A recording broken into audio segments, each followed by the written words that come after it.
2019 GBP. GB Pizzle. GB Pizzle. I don't know if I like that. Why not? GB Poodle. Poodle. Sounds like Why is the P? Sounds like we're out of touch. Well, yeah. Geek First people. We are the Geek First people. We are the people. We are our own race. Why can't we be the Our own race. Wow. Yeah, we're not exclusively a podcast though. So I feel Though? Yeah. The double though? I respect that. Yeah. How would you define an exclusive podcast? Are you waiting? Well, we have other Look at content. my shirt. That's new. true. That's true. Great. I like the gauntlet. There you go. I just want to know what your Exactly. sponsor Shay's parents think I'm an So XL. I think So like it's we a have little trailer loose. reactions. We could be like I'll the keep it in Geek the First drive experience. Yeah. That sounds cool. Over like a couple weeks. GVE. Picture people in like a theater with IMAX quality. Mhm. The GV experience. Hate you all. I love you too, Travis. Hello, ladies and gentlemen, and welcome to the 250th episode of the Geek First Podcast. And man, we got a good one. I am the Boy. science guy, Travis. Now. Heyo. I am the Marvelous podcaster. Is that one word or That's three? it. How many That words is- is that?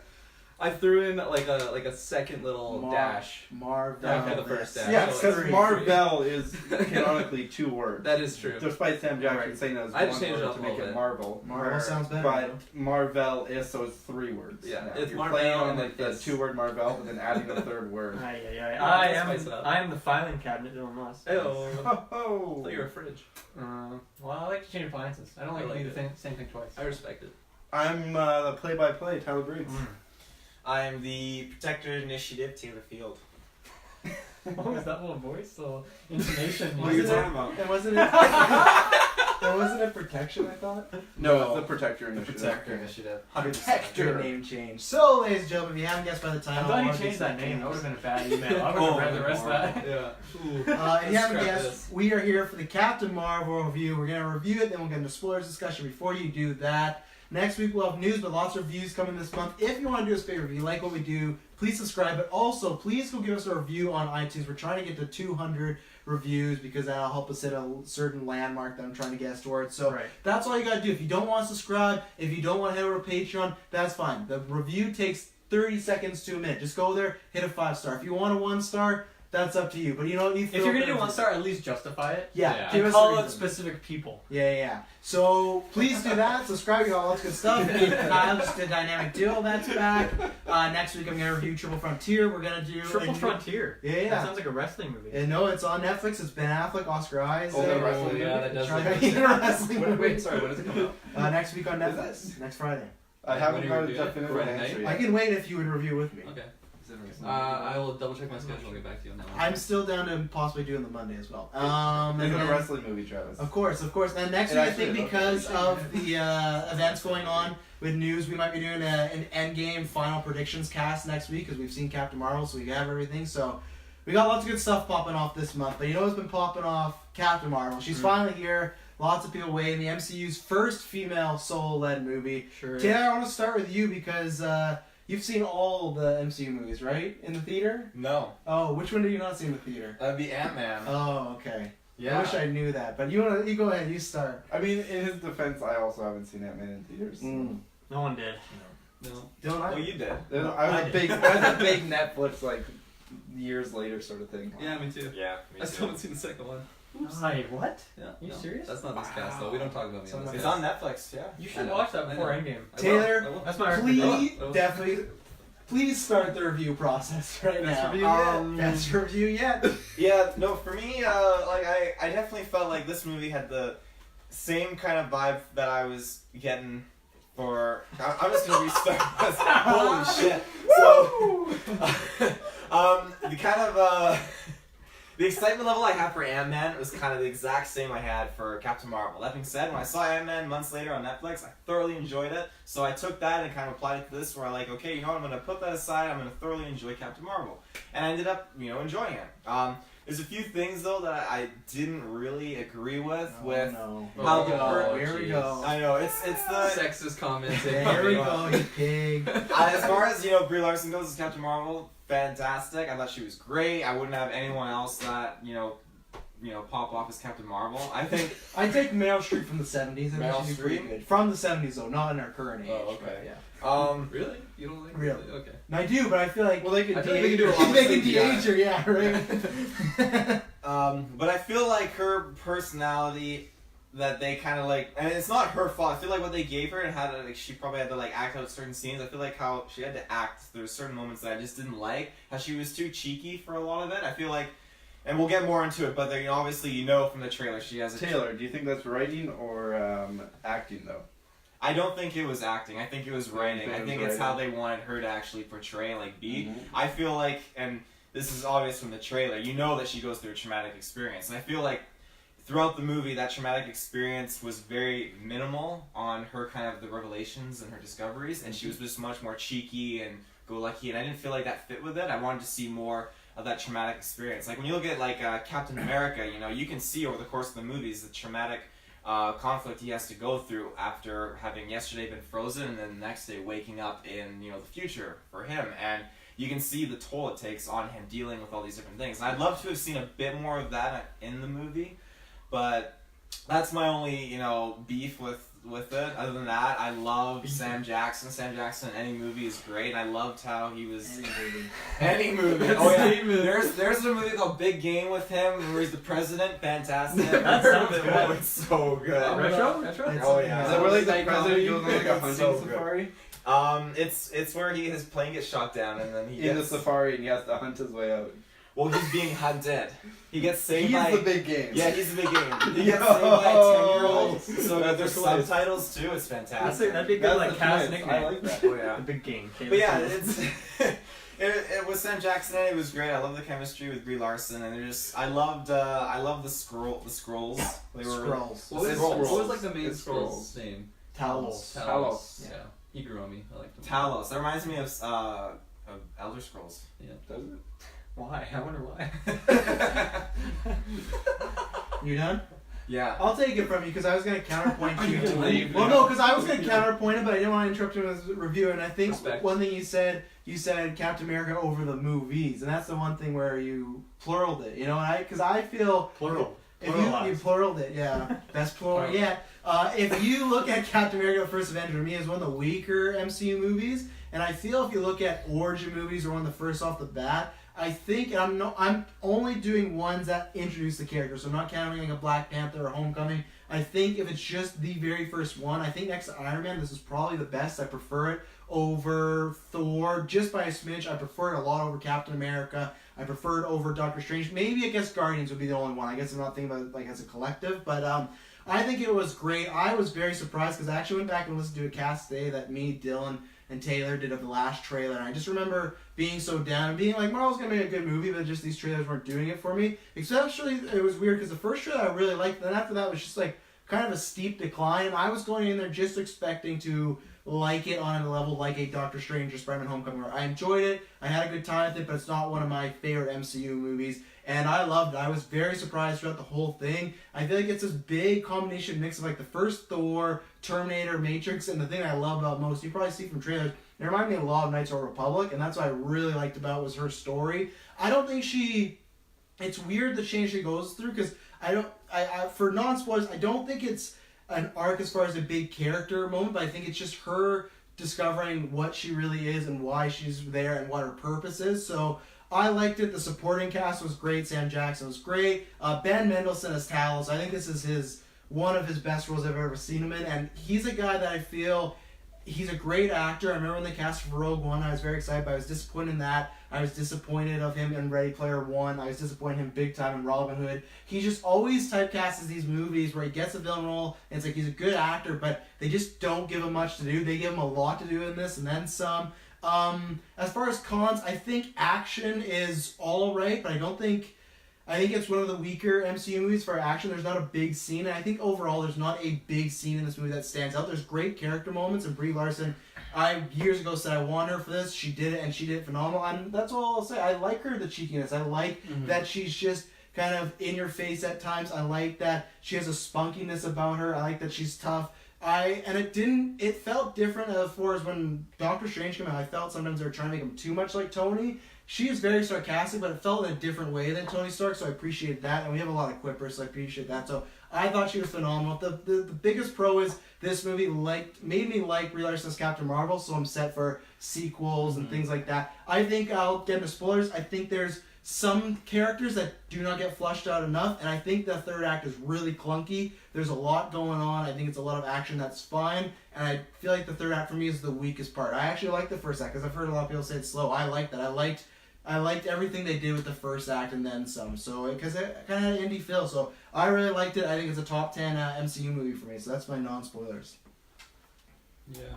I'll go back to what you were saying about Act 1. I think that was definitely my least favorite part of the movie. Because going into this movie, I was really hyped for Brie Larson. Was that not plugged in the whole time? Yeah, but I'll use the video. Okay. It's all good. It's all good. Yes, I was really hyped about Brie Larson being announced as Captain Marvel. I just thought she would, I don't know, maybe I'm just a fanboy of her ever since 21 Jump Street. I think that's the first thing I saw her in. All right, I forgot she was. Yeah. But no, in the first act, actually, I didn't really like her in that role. I don't know. I don't know if it was just like some of the humor in it. It just wasn't hitting with me. Maybe I was just confused about like some of the scenes because I just felt kind of lost in the first act. Maybe that's just me not having like the fresh memories of like who all these like different races are, like Right. And because I literally totally forgot like where the Kree are from going into this movie. I forgot they're from Guardians of the Galaxy, and like Ronan is a Kree. Is it said that Roman's a Kree in Guardians of the Galaxy? Yeah. Oh. So that's his whole driving force is he's kind of enforcing the old Kree laws. Yeah. And so yeah, like that first act for me, it was definitely the weaker part of the movie for me personally. But as the movie progressed, as we got into like the second and third act and stuff, her character just grew on me so much, and I just like fell in love with her again. And like all of her humor and just wittiness, I don't know, it was just hitting with me. I feel like the comedy overall of the movie, it probably hit like 70-30 ratio. Like not all the jokes totally hit with me, but there was definitely some scenes I was bursting out laughing. Talos, yeah, Talos. His character, oh man, he became like one of my favorite characters definitely throughout the movie. Him and his little buddy, his little science guy. I don't want to go into all the spoilers about what happens, but no, it was just I really liked the chemistry with Nick Fury and Brie Larson. Carol Danvers, I guess I can use Mixing her. actor and character. Yeah. Love it. Geek First classic. Yeah. Yeah, but overall though, I really liked like the little adventure that it took us on, like the different places from C-53 to Hala. And what was the other planet? I forget. The one where the Skrulls are on, like the refuge. I don't know. Anyways, It'll start with a T. I can't remember. I know what you want to Yeah. at the very beginning. I think it did. Like a Torfa. Torfa. Yeah. That sounds I like close. Torfa. I'm gonna go Torfa. Hard guess. But no, I just like the different places that the movie took us, and there was just a lot of scenes that just totally stood out for me that just like I actually got like chills with. It reminded me, obviously it's not as intense as like the Thor arriving on Wakanda scene, but I don't know, I'll go into more specifics once we kind of get into the spoiler section. But yeah, no, I was going from the trailers to the movie, I agree with you. I thought the trailers were a little bit weak. I thought they showed a little too much of her going like the binary mode. I'm just like, well, that's kind of like the end scene, and I don't know, I just feel like she's gonna be a little overpowered in the movie. But no, I was surprised with how surprised I was with how good the movie was. double surprise. Double surprise. Yeah, no, I don't know. I just, after seeing the trailers, I thought it kind of brought my excitement down from the movie. But after I saw it, I was pleasantly surprised. Nice, good stuff. Yeah, I think I'm very positive on this movie as well. I think at this point I just like accept that, you know, Marvel hasn't really let me down in quite some time. Like there's things I dislike in some of their movies, but like overall I'm generally happy as I walk out of the theater. And it was no different this time. I think the pacing and like acting pretty much across the board was just really stellar the whole time. Like particularly the pacing, at no point was I like taken out of the movie or wanting it to like rush through a certain part or something. And I think it's definitely a really interesting take on like an origin story, because you're right, like we haven't really seen one like this that just focuses on one character in quite some time. But this one was so much, it had like a much different feel to it, because instead of like you watching this character grow and like okay, we're gonna jump a few months forward, we're gonna jump a few days forward. This is what's happening. It's you're uncovering the origin as well as the characters at the same time, and that was done really well. And I found that the kind of mystery element of this movie of figuring out that was the most interesting thing for me from the trailer. Was okay, where does she come from? What is her story? And I found that throughout the movie it was really interesting, what they were holding back, what they were giving as information, and then her character discovering it along with you. So I thought that was really, really executed well. And overall, I was just positive on it in general. Most of the action scenes were good. There's a couple I think were unnecessary, but they weren't bad. I just don't think they need to be in the movie. A couple characters kind of fall flat, but for the most part, I was in it the whole way through. The chemistry between Sam Jackson and Brie Larson is just so good. Any scene that they had together was just a fun ride.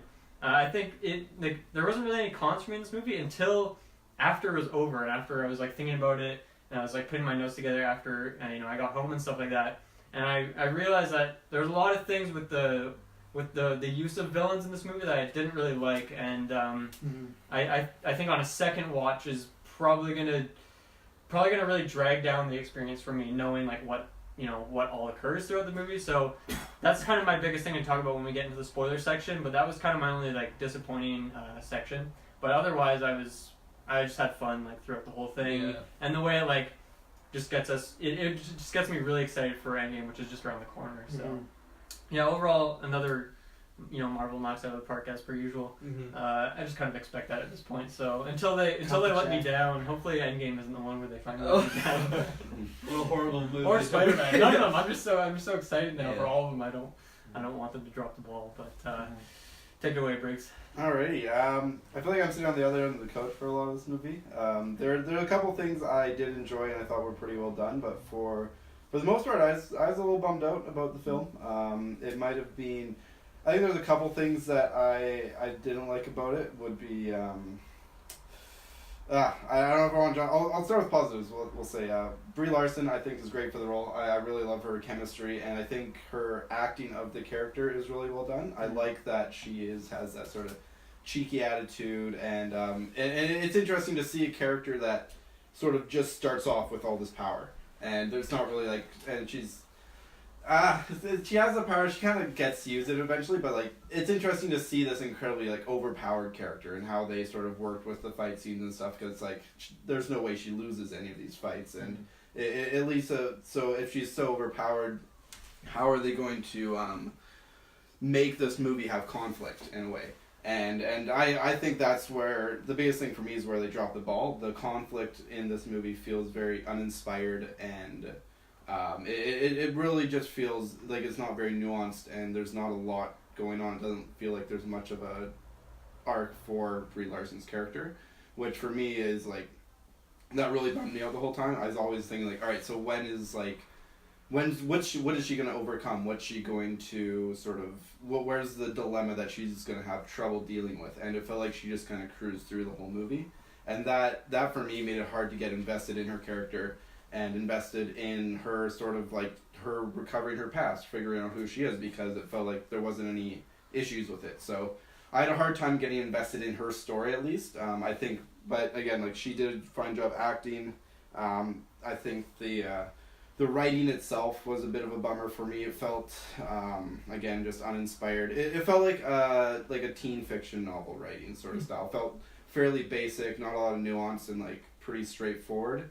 Which it might just be personal tasting, but from what I've come to expect from Marvel, at least, it was very low caliber compared to recent movies like Ragnarok, like Ant-Man and the Wasp, like Infinity War, those sorts of things. I felt there's a lot of you can see the conflict the characters are going through, the tough decisions they need to make, and not just the physical dilemmas they have through fights, but the moral and ethical decisions they struggle with.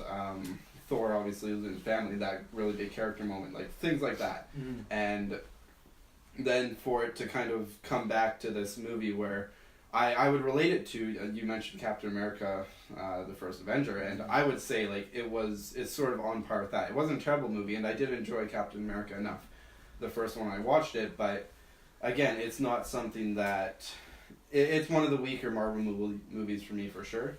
And I think that even I would put the first Avenger above it because one thing that I love about Steve Rogers is he didn't necessarily earn he earned his power to some degree, but like he's obviously just like a better version of himself. But what makes me love Captain America so much is he has these moral and ethical dilemmas that he has to deal with as he kind of comes into this new world and sort of has to readjust his views.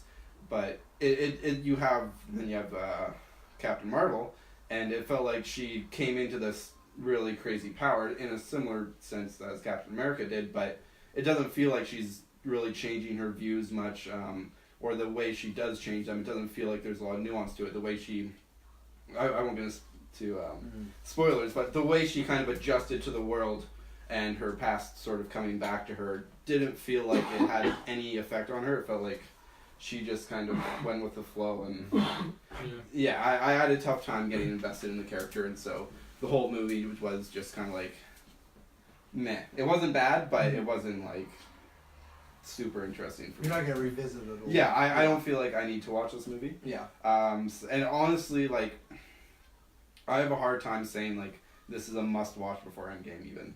Like, I feel like the way they introduce her Endgame might be like they might like do a little introduction thing, and that might be enough to get you accustomed to the character. Even, and this is a movie I could see myself revisiting anytime soon.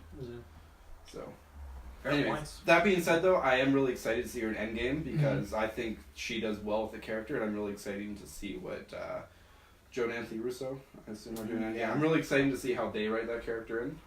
So. Cool. Two things I forgot to mention. I really like the Stan Lee shout out at the beginning of the Marvel. The little intro. Yeah, the little intro. That was cool. And then getting to see him in the movie. Yeah. That was awesome. I don't know if that's a spoiler. I don't know if that's supposed I'd to say a little bit of a spoiler.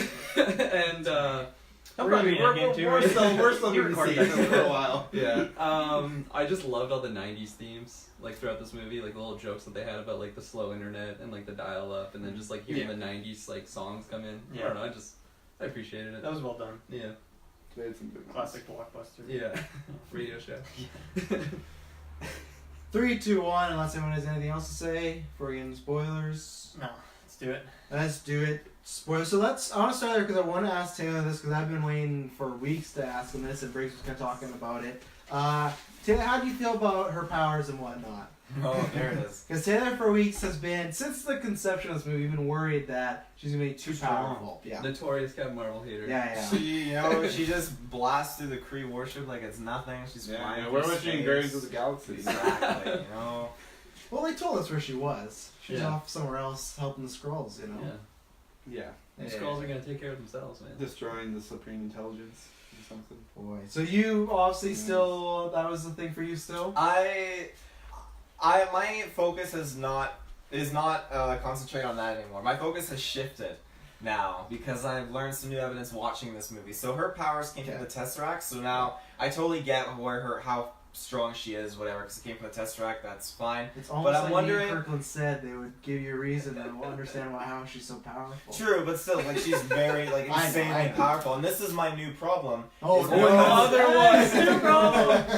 Now, how come Problems in Captain Marvel. Scarlet Witch and Quicksilver were not like equally as powerful to some degree? Like Scarlet Witch is definitely more powerful than Quicksilver, but in this sense, Were they they're made with the all Tesseract? they're all made from the Tesseract. So how come they don't Mind Stone share for them? similar? Because there's a Mind Stone in Loki's scepter, and they had Loki's scepter.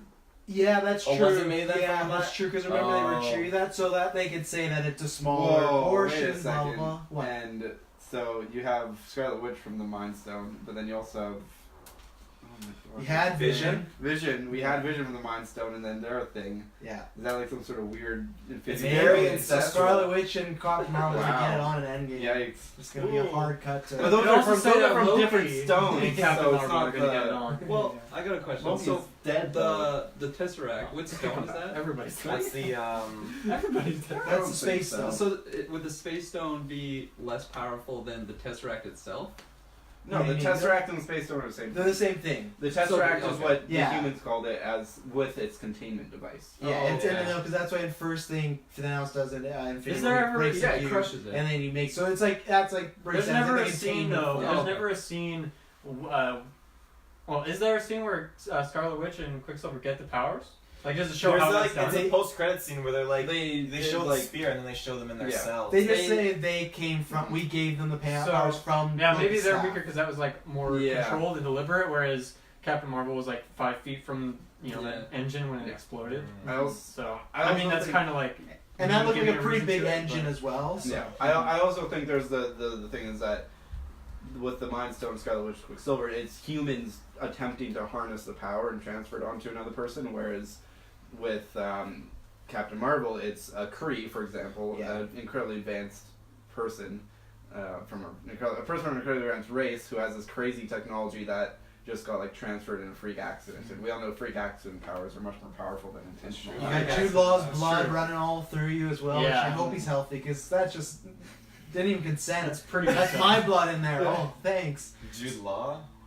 Okay, but so does that help you now? Or are you still Okay, well now I can put that problem on the shelf, and Well, actually, I mean, So I'm it's gonna, still product. I'm gonna back up Briggs on this a little bit, where I don't, as a viewer, I don't know what her weakness is. I don't know how she could get taken out Yeah. from this movie. Now, obviously, Endgame is 3 hours long, so there's going to be some time where maybe there's a weakness shown or something.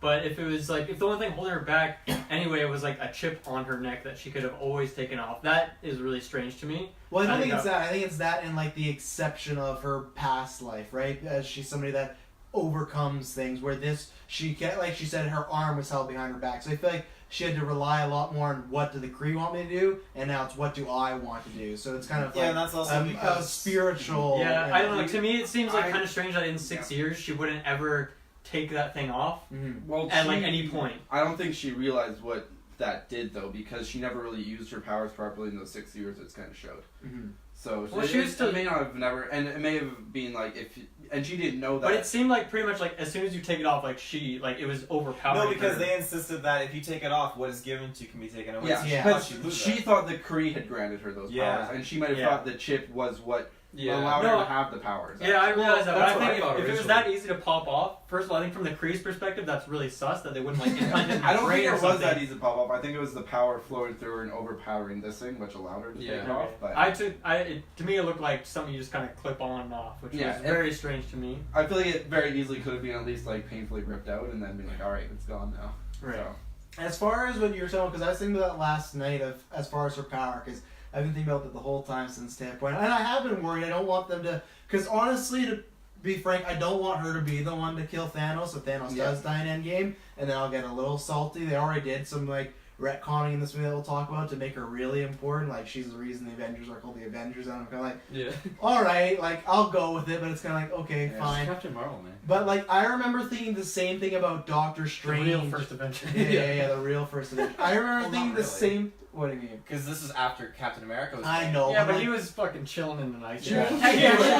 She was saving the Technically, world. she was the first protector. he could have, yeah. So, But I remember after Doctor Strange seeing Fucking him like do time and everything like that, I thought for sure like how do we have him go up against Thanos and not just bop Thanos, right? And they found a way to make it like, oh, you can't use the stone here, you can't do that. So Yeah. I think Feige and the Russos have a way that they've thought on Endgame to make it so she won't just come in and destroy everyone. Even though I don't think in Endgame the main goal will be to kill Thanos, because I think Thanos has done his job. He's just chilling. Like if everyone thinks like, oh, Thanos is screwed. I think he is, but I don't think he's wanting to fight. Like I think he's just gonna. He could get killed in the first half an hour. I have a they theory. could right just now. do a Loki on him. Well, yeah, because it's like I mean, he had to accept that when he snapped that, he might have died as well. because it's like, yeah, everyone's like, But oh, that's what's the that, plot twist. like, what they gonna do? Captain Marvel, as far as this point, she can't fix the snap. Like, that's gonna be why you need Tony and Cap. You need everybody, right? And the other thing is, even though she's so strong, she was still having to put up a fight against all the Star Force people. So that's the thing. I take it as she's very powerful, but I still take it as like if you got a clean shot of a bullet with her, you could take her out. So that's why I took it as she's very powerful, but not durable. Because Yeah. those Star Force people were still kicking her ass around after she went binary mode. And that's I why mean, it's like. she was still she like also- learning how it gets Yeah. used. She also then flew in space 100%. without a helmet after Yeah. the very end, which was like, Oh yeah. And I think that's some of my problems with the third act, that I'm not so much of a problem having her having all these powers. I thought it was just very, very quick. It's very, Dylan pointed this out in our review when we did, it's very Spider-Verse, where Miles Where can't she's do falling. anything, and then 1 second he's like, I can do every single thing I couldn't do this entire movie. Like, it's Yeah. the exact same thing.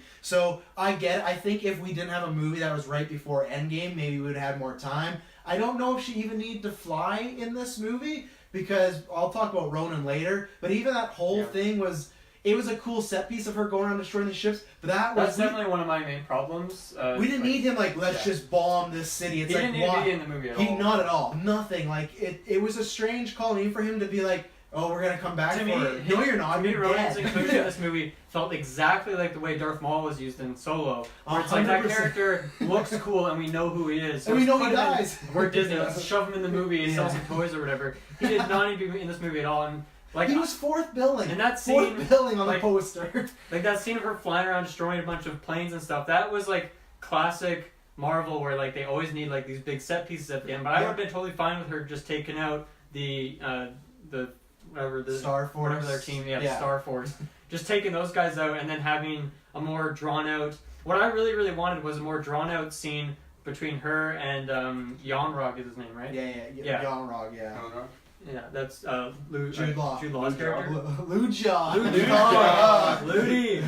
I really wanted that to be the final moment of this movie, because the first classic, every single Marvel movie within the first 15 minutes has an action scene, and I was really excited that the very first one in this movie was just her and Jude Law just going at it, just it was a very Good personal, scene. You very want to train? character-driven scene. I can't sleep. So I thought really good. I would have thought that would have been a perfect ending of the movie, as well as this more drawn out scene between them where they actually get to talk, have a conversation. Maybe he tries to throw some more mind games at her. Obviously, he can't win in a fight at all, so it would just be more character driven, or maybe he's just deflecting, and then they're just talking for a prolonged series of time. And they did that for a small, and then she just shot him, and it was and I liked the line. That's why that character character really fell flat for me. Pretty much in the last half an hour, because he became in an instant a cheesy villain, a cheesy old school Marvel villain instead 100%. of a really interesting one, and that was a really big disappointment for me. So I think a big problem with that is because they decided to shoehorn Ronan in there and have that scene where she's destroying a bunch of spaceships and stuff. We didn't need that at all. I guess I'm trying to think of why they want to do it. And the only reason I can come up is because that's their formula, right? Is they have some big, huge fight scene at the end of a movie all the time. But I really would have liked if it was more character driven, because at Endgame we're going to get a lot of that stuff already. Well, I think that's only 2 months away. I think the reason it's in there is because they want her time Endgame to happen is to be able to fly, to have all her powers unlocked. They want to I think there would display. have been a lot of backlash too if she didn't have a moment where she was full Captain Marvel, flying around in full. I wanted full her. suit, I wanted to flames see her all fly, around. and I'm glad they got her to fly. But I think It just happened though. She's falling and it just happens. She's knocked out and then she opens her eyes and she just flies. That It's scene was so from Spider-Verse too. When Well, he was falling back, he puts his hand in, then he's on the bed. That was the exact same scene without the bed. So I was happy flying. I didn't like how it was done. I don't know. She's been a pilot for her whole life, so to me, flying isn't a big thing. It's more just becoming invincible while all those ships are shooting at her, and she just literally can't take damage. Yeah. As she's flying through space, breathing in space, that was pretty. I guess she has kind of a mask, so she's not fully breathing in space. But still, she was literally impenetrable. Yeah. And so obviously they established how strong she is. So I'm curious to see how Endgame decides to tackle that and display what is her weakness? How could you take her out? How is she going to get that's suppressed? what I mean. When she was in Binary Mode in those fights, though, they were throwing her around at some point. So that's why I don't understand that she could. I don't know. She's still powering out. Yeah, I don't know if we ever saw her got hit by a bullet though. So that might be the thing that she was She just just got punched by those energy weapons. Yeah, I guess. Yeah. So I don't. I hope they do kind of get a little. They probably won't, because it's a superhero movie and most of them really won't. You won't. I watched Wonder Woman again today. You don't really know what can and can't kill her. One girl of hers, one of those what the fuck are they called? I can't remember. But one dies from a bullet, but then later on she just gets. I mean, a it's not bomb even from about right? the Valkyries. It's not even about literally what kills them. It's just how can you even knock them out? Yeah. And Captain Marvel, I don't even know how you could knock her out at this point. I don't even know how you could suppress her for a minute to get an advantage, which is fine if they depending on it's hard to judge that until we see Endgame. But for the sake of this movie, it felt they are giving her a lot of powers, but it just makes me super curious how they decide to tackle it. She needs to have something that doesn't just let her fly around with these powers unstoppably. There needs to be some sort of dilemma for her. And this was why it's such a bummer for me, is because obviously it can't be power related. The dilemma for her has to be a moral, personal issue that she has to kind of overcome, and in order to sort of defeat the enemy is in this case. I would say Thanos coming up in Endgame, and I really hope they don't go the cheesy route of Thanos has the space stone so he can just take her power away because the space stone gave her the power technically. Or could suppress it. I mean, I match really her, hope that's like the cheapest cop-out they could do, and I really don't think Feige or the Russo brothers would want to do that. So I hope they come up with a creative way, but the way they set up her just like cruising through all these emotional problems that they had in this movie, it's like, well, obviously she just like she's very moved on to the next thing without any like inner conflict as far as emotional things go. So I mean, it sets it up for the next movie to have a Well, tough time quickly of remind me. doing that So as well. when Thanos snaps, does the gauntlet get destroyed or just his hand? The The well, we don't gauntlet's know. damaged and But all the stones are still intact. yeah, That's what I wanted to ask. I don't because- think so. I don't think they're intact. That's because Yeah. I think all the directors have said they said that the gauntlet and Thanos are permanently damaged. That's all Yeah. they've said. That's all they've hinted So at. maybe So salvageable, but like maybe it but is Thanos just might not busted. even be doing that.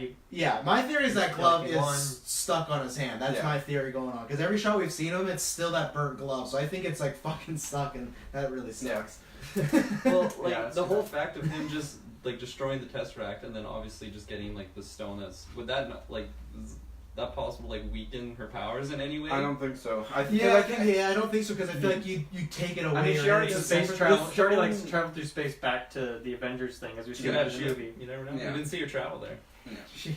Well, that would have snapped either way, right? Yeah. So As far as I mean, she could have just been chilling in New York, but I find that Yeah. highly unlikely. And I'd She's be got a- pretty mad she's if got a that's side on the hustle. side to write it. The way I see the Tesseract, at least just for this thing, is that the Tesseract was like a way to harness the power, Yeah. at least, and like Oh, contain the Soul Stone's Yeah. raw power, and then, but then obviously to use it in the Gauntlet, Thanos wants the raw power, which is more powerful, but it can't be contained as easily. But then once he puts it in the Gauntlet, then he has a way to Right. actually harness it again. So. I guess that goes back to the question: is how are the stones affected after the snap, though, right? Yeah. Yeah. And like I said, I think they'll find a way, or they might just ignore it. Because like I said, they don't ever But that's say. the thing with Endgame. They have tons of time to like go Yeah. over all this stuff. But they don't ever say why Doctor Strange doesn't use the Time Stone in Infinity War. They're just like, oh yeah, I kind of just don't want to use it right now. But at the second those aliens show up to New York, he should have just kept going, I'm going to keep going back and going back. But he just doesn't, right? For some throwaway line of like, it's dangerous if I use it now. It's like, I guess because it's exposed, but at the same time, you can just go back in time. So Yeah, it's the but same way could she write, might... They could just write that out in any other form. Like if he goes back in time, then the aliens don't come and they become aware. Like Dormammu became aware of what was going on, and then Thanos comes himself and he keeps coming and coming. But that's, I and mean, keep we rewinding never got a time. reason. That's just like us assuming, right? They just say, oh, for something. So I think they But I could, think- in a line, they'll be like, I'm less power because of this reason, and then they never talk about it again, and we just But move their forward. reason, I think, is the point where he says like he saw all the like 14 million different outcomes. Yeah. So I think that was the reason they were going for, like to back that up. Why he didn't use it? 'Cause Yeah, he saw all the true. options. Yeah. I also think if he used this time stone to go into a loop, the thing with Dormammu was Dormammu didn't necessarily have a way to actually access the time stone, whereas I think Thanos, being, I would say, significantly more intelligent, And having the he tool. could have and having the gauntlet with other stones, he could have figured out a way to just not kill. Because Dormammu only knew all he could really do was just keep killing Doctor Strange over and over again. He didn't have like a way to take the stone and manipulate his power. Yeah. Whereas Thanos could figure it out. He could figure out a way to take the stone from Doctor Strange, and then even though they're in a time loop, he somehow keeps Strange alive, takes the stone, and then breaks out of the time. But that's what I mean. It's all assumed stuff, right? I Yeah. feel like Yeah. that's what's gonna happen with Captain Marvel. I think she will be depowered. It's the same reason in Civil War when Vision's flying around. He could have fucking ended that fight so quick, but he just gets hit once and he's off, right? Uh-huh. I still feel like when she's in non-binary mode, you could hit her with like a solid right hand and knock Well, that's her out. what That's Talos why I still does, take too, it. in the movie. Like Talos like pretended to be the other guy and like Yeah. electroshocked her and she was out. That's what I mean. Like I feel like she's very strong, but she's top heavy, glass jaw, right? Got one good hit. And I feel like Thanos, like he got big guns, you know, or He's only got one big gun. and that's what I mean. Who knows? Maybe the Still Chitauri, looking- those aliens come back. They'll do something where, or think about that like in the first Avengers where there's that big like worm alien. She can be the person taking on that thing, right? Where everyone's taking on the little guys. So I think as we continue going to space and they just got the rights to Galactus, I think the reason she's so powerful is just they're gonna maximize the threat level, right? Mm-hmm. She's not gonna go fuck around with Mysterio because Mysterio would be screwed. But like when Galactus is in town, the guy who just can eat Yeah. worlds. I mean, Okay, I don't now think any of she's us not- are worried about Endgame. I think we're more curious, right? Which Yeah. is good. Yeah. Like this movie obviously is sparking a lot of that discussion, which is a good Yeah. thing for a movie to do. Well, Marvel's really like I don't mean me personally. I've never really been let down by them, so I definitely have faith in that they'll write. You liked Thor: Dark World, huh? I don't think I've ever seen that movie, Well, there you so go. every Marvel movie that I've seen, I've not been let down. Still think it's You bad. should watch it. It fills in a lot of gaps and a lot of Oh, yeah? plot Does it? holes. You don't need to. Oh, yeah. You don't need to. Especially A lot after, of bombs. after Thor They Ragnarok. write off like 90% of the movie at the very start. Exactly. Do you have anything on the powers to talk about? No, I I'm want- a little confused as like exactly what they do and how she controls it, because sometimes it's like she just absolutely destroys a wall, and then other times it just feels like a force blast that just knocks someone away. Well, I think And they're supposed so- to kind of work like Cyclops as like shoot things, where they're not like they could kill you. It's just like big plasma boosts that can hurt you, push you back. But I then don't she think. destroys an entire ship with it. But that's like that's. I don't something- understand why that ship blew up. Still, Yeah, Actually. I don't either, and that's true. But The I one she guess flew through.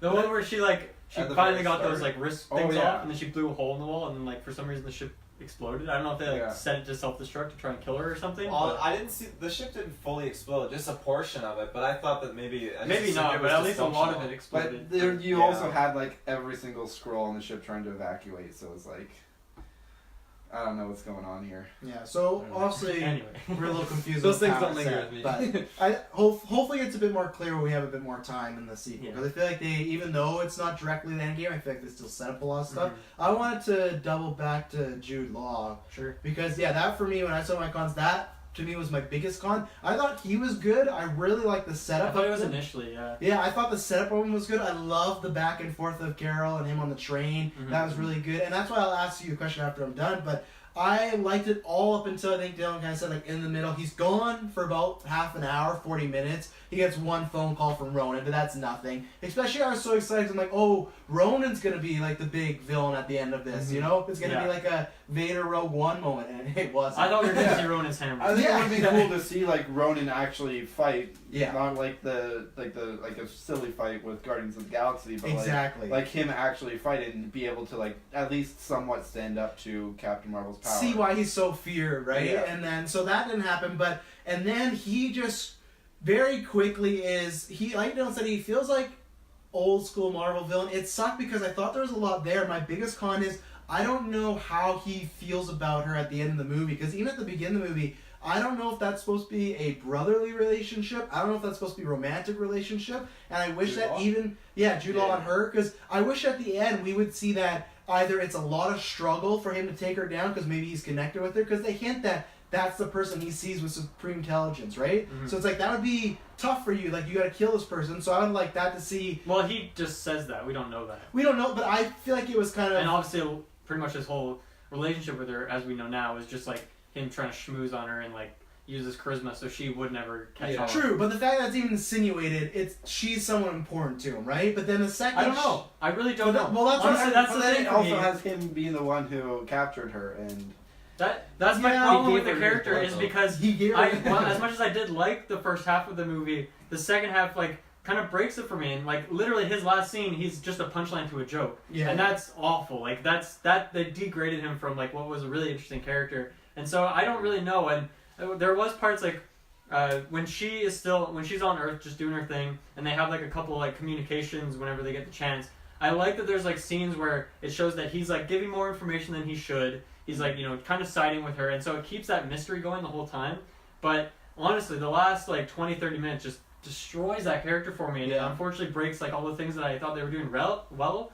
Like they're good in the moment, but I know watching the second. Well, I don't know, but I feel like when I watch this movie a second time and I watch that character going through, I don't know how interested I'm going to be in his story anymore because of how like it ends and just kind of flutters off into the distance. Because at the ending, I don't know how he feels about this situation. Is he just full on? Yeah, that's why I find the happens? conversation between him, like them, could have been really interesting instead of just Well, using a joke to well, close off their. Obviously, he wasn't killed off, so do you think they might be able to save him? And Well, I I don't know if I want that anymore, but I do want it because I liked I what do they want it. initially set up, so I hope that they can salvage whatever was there. I think if I didn't like I them think it the might whole be way too through- late for me. Like, Mm. I think that is too late. Like, if it's an Endgame, I don't want any Endgame time It won't spent be on no. that. And I don't know if like the he's main important villain enough in Endgame. anymore to justify anything, because she doesn't like have any use for that planet anymore, right? Hala, like she has no reason to go back there. They could Well, be she hunting wanted to her go down. back there to fix the Kree civilization. Exactly. Right. Whatnot. So Yeah, I guess we don't know what she's been doing since Yeah, then. I think so. the I mean, she wasn't like- whatever she was doing. It had nothing to do with what the Guardians were up to and Yeah. stuff. So yeah. it's hard to say because if she had beef with Ronan, she wasn't doing anything about it anyway. No. So yeah. She didn't even know Rona was that. so I take it she was like off with the scrolls, like finding a planet for them and stuff. That's what I Yeah. take. The whole 6 years when they're like, where's she been, blah, blah, blah. It's like, that's what she's been doing. Oh, she's like in a different fucking No, not galaxy. 6 years. 6 years. You no. mean like from since the events of this movie? Or to sorry, now. that's what I mean, yeah. She was like She 15 was years. dead for old. 6 years, Well, the yeah. scrolls said that they were spread out across the galaxy, right? So She's probably telling them yeah, fine. that's Yeah. Rally the troops. yeah, that's what I Yeah. figured she was doing. Yeah. Yeah, I hope, I want to see him back just because I hope to see more. I'd like to flesh it out. I remember, like, even then with someone like Bucky, I think in the first Yeah. Avenger he's just fine, and now he's not my favorite character. Right. That's a good But I one. like him, so I hope, but I just wish, and I didn't mind the joke, and I liked the thing of her walking up to him saying, I don't need to prove anything to you. I thought that was a good moment, because it is, I do hate that moments where it's just like, why do you need to throw down your powers at this fight? I wish they would have just made him maybe a bit stronger so you could have that fight, but yeah, that was one of my big, and even just Star Force in general, I think you could have fleshed out a lot more. I liked the beginning a lot when they were on that mission. That's what reminded me of Matrix. That's what reminded me of like Mass Effect and Knights of the Old Republic. It's like they're just this team on this mission. It's like an extraction mission, and I liked the little back and forth they all had. But then it just went away, and I know it does, but I wish that No, maybe that was really disappointing for me. yeah. Because that scene where they all get on the plane, they have like some banter. Thought it was like fantastic, a great introduction, but then it totally falls off. Yeah. And like they are better than just like nameless goons. But to me, I think there was just too much of a similarity between them and Thanos' Black Order, because if you look at it, like there's one kind, like they look different obviously, but there's like one big tanky dude, there's one kind of assassin girl, there's one tricky guy who uses weapons. So it's like pretty much the same Tricky. Yeah. the same sort of, I don't know, it felt like very similar to me, and so it was kind of uninteresting, especially because they didn't get fleshed out as much as the Black Order. Really, it's only Maw that gets like time allotted to him, but the other ones They look all cool got enough. moments though, like Proxima Yeah. Midnight got a moment with her Yeah. and Black Widow, and even that They do, and I think the female one, I think, what's her name? Proxima Midnight, or which one? No, in this movie, Minerva is her name. Yeah. I thought she was the coolest one, but I just thought like visually they made her have like a really cool look to her. But the other ones were kind of lame. I mean, I like the guy that they brought back from Guardians because I felt like that was a tasteful use of bringing some character back. Like, whereas Ronan, I think, was unnecessarily added on. That guy was perfect because he was like a very small character, but like he's still familiar and he has a cool look. He's kind of like sort of funny, I guess. The Who? That guy. remember the guy at the start of Guardians who like Star-Lord is like going to get that little thing and he shows up. I can't remember the dude's name, but I know his name is I can't remember his Diamond name. Hunsu. Is You his know, real name. I almost got like Drax vibes from him because he had that one joke. Where he's like, "You never laugh." He's like, "I laugh." Right, on like the he does inside, that, yeah, he's yeah. like, "I'm not laughing right now." The cultural difference there. Yeah. So I thought he was a good use, but the rest, I was pretty disappointed that they just didn't have any personality past that intro scene, and then I thought the scene at the end where she was fighting all of them was good, and it was like interesting because they're better than Nameless Goons, but it wasn't much better, so that Yeah. was disappointing. I can agree. Yeah. Yeah. I wish I there was see a your little bit point. more. But there was so I- much on this film. I think that's the problem. They did Yeah. struggle with a lot of just Yeah. going to Earth, doing this, Yeah. doing this. You almost need like just her in space movie before Earth, but you know. I guess I don't know. I have expectations are set higher now because obviously we've just recently had Killmonger and Thanos, and even like I thought Ant-Man had. It didn't have like an amazing villain, but it had multiple little ones that were used well. Like, and so it made like the presence of villains in Ant-Man and the Wasp good and interesting.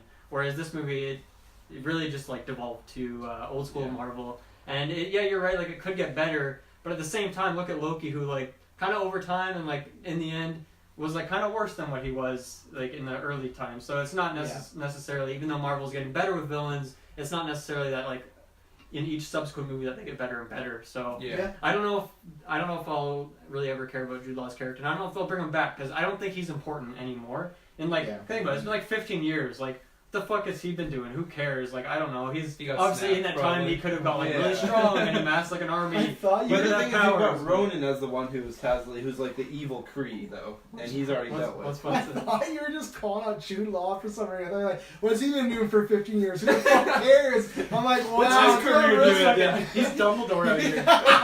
Yeah, that's the thing. I just don't like him anymore because the last two movies I've seen him in, he's letting me Making down. fun of his Yeah. name. What the Blue fuck you John. doing for Jude Law? Yeah. What was I gonna? Yeah. I would definitely just quick weigh in on the villain thing. I definitely think that's a big issue with the movie as well. Like the villain, like the side dudes, they feel like the Three's Company from Thor who just got killed off. You know? The Warriors 3. Yeah. Like They do, they introduce them a little bit, and then they each have their unique fighting styles, but they don't really have any characterization at all in the film. Mm-hmm. And then just I actually had like a fairly big issue with the Kree in general throughout the film. As a start with the talking with Jude Law's character, he sort of says that like the Kree and especially the Warriors supposed to be like these emotionless sort of people, but They're then, Jedi, pretty much. yeah, but then There's a whole speech. immediately after they go on a mission and like they're quipping with each other, and it's like, yeah, you know. I think I'm fine with that because quipping is different than I think it's Yeah. almost like the don't let hate drive. Yeah. If you're just making a joke, I think Yeah, you should be fine. I think that wasn't the worst, but it kind of was like set off a little red flag that like they aren't going to be very strict on this this thing they set up for the Kree to be. They're supposed to be like this. They're run by an intelligence. They're supposed to be just like super efficient, no emotions, just like get things done and that's it. And it sets it up for that. But then Jude Law all throughout the film does like not like a huge amount, but like he has those sort of like not emotional moments, but like things where it's like I feel like he should have just been more like rigid about whatever he's dealing with and less sort of like of his own personal investment in it.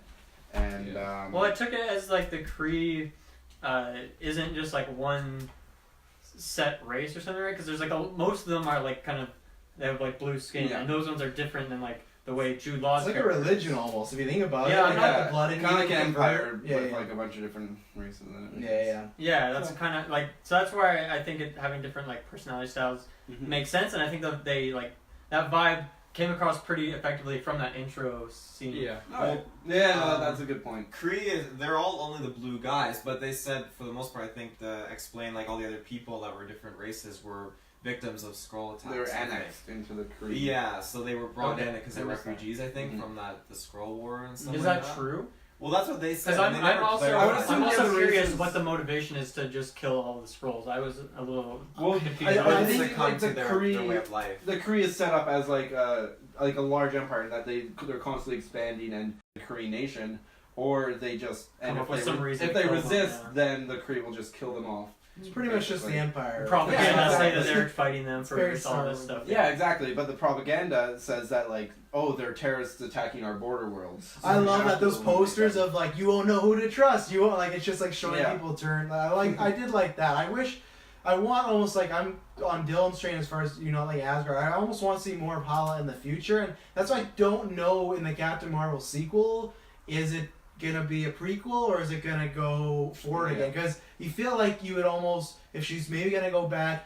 Jude Law's there. It would be weird to pick that up 16, 20 years later, right? So there's a chance, like look at Wonder Woman. That's a sequel that's still a prequel before Justice League. So they might do the same thing where it's happening before. I don't know. I mean, that's something I always bring up in these reviews. The same thing with, I wasn't on the Aquaman review, but I wanted more of just like what the place is like. And I guess I wasn't really expecting this in this movie, though I'm always down for that stuff because Black Panther did it pretty well, and like it didn't really allow a ton of screen time to just like what the people are like or what Wakanda is like. But I felt like in those short moments that they gave it was like really effective at displaying what it as this a really place unique is. place Yeah. and showing like the people in their daily lives. They So seem like it its own- I would be down to see like more of that in the future, especially because like Asgard was kind of disappointing. I think Guardians does that really well though. Actually, like even you just get little scenes and like people like walking around the bar, like the little towns and stuff like that, and you do get those vibes in those alien worlds. But if they do want to a lot more time to like one in particular, I think that would be cool to have another place that isn't New York, or in this case, I guess LA is where most of this movie takes place, right? Yeah, most of it. Yeah. One thing I have an issue with them going back to Hala Holla back. is like with keeping Jude Law's character alive. Obviously, it sets up for him being a future villain. My issue with that is that Brie Larson or Captain Marvel, she's kind of past him, and as far as power level and as far as like emotional connection to that villain, she kind of just like she was done with him. She didn't need to prove anything to him, and it feels like that villain's done. So why keep him alive? So I worry for if they do try and bring the Kree back in a future one, that he is going to be like the main reason the Kree are back in evil. But what's there to prove to him? What stake does? So you wanted her to kill him?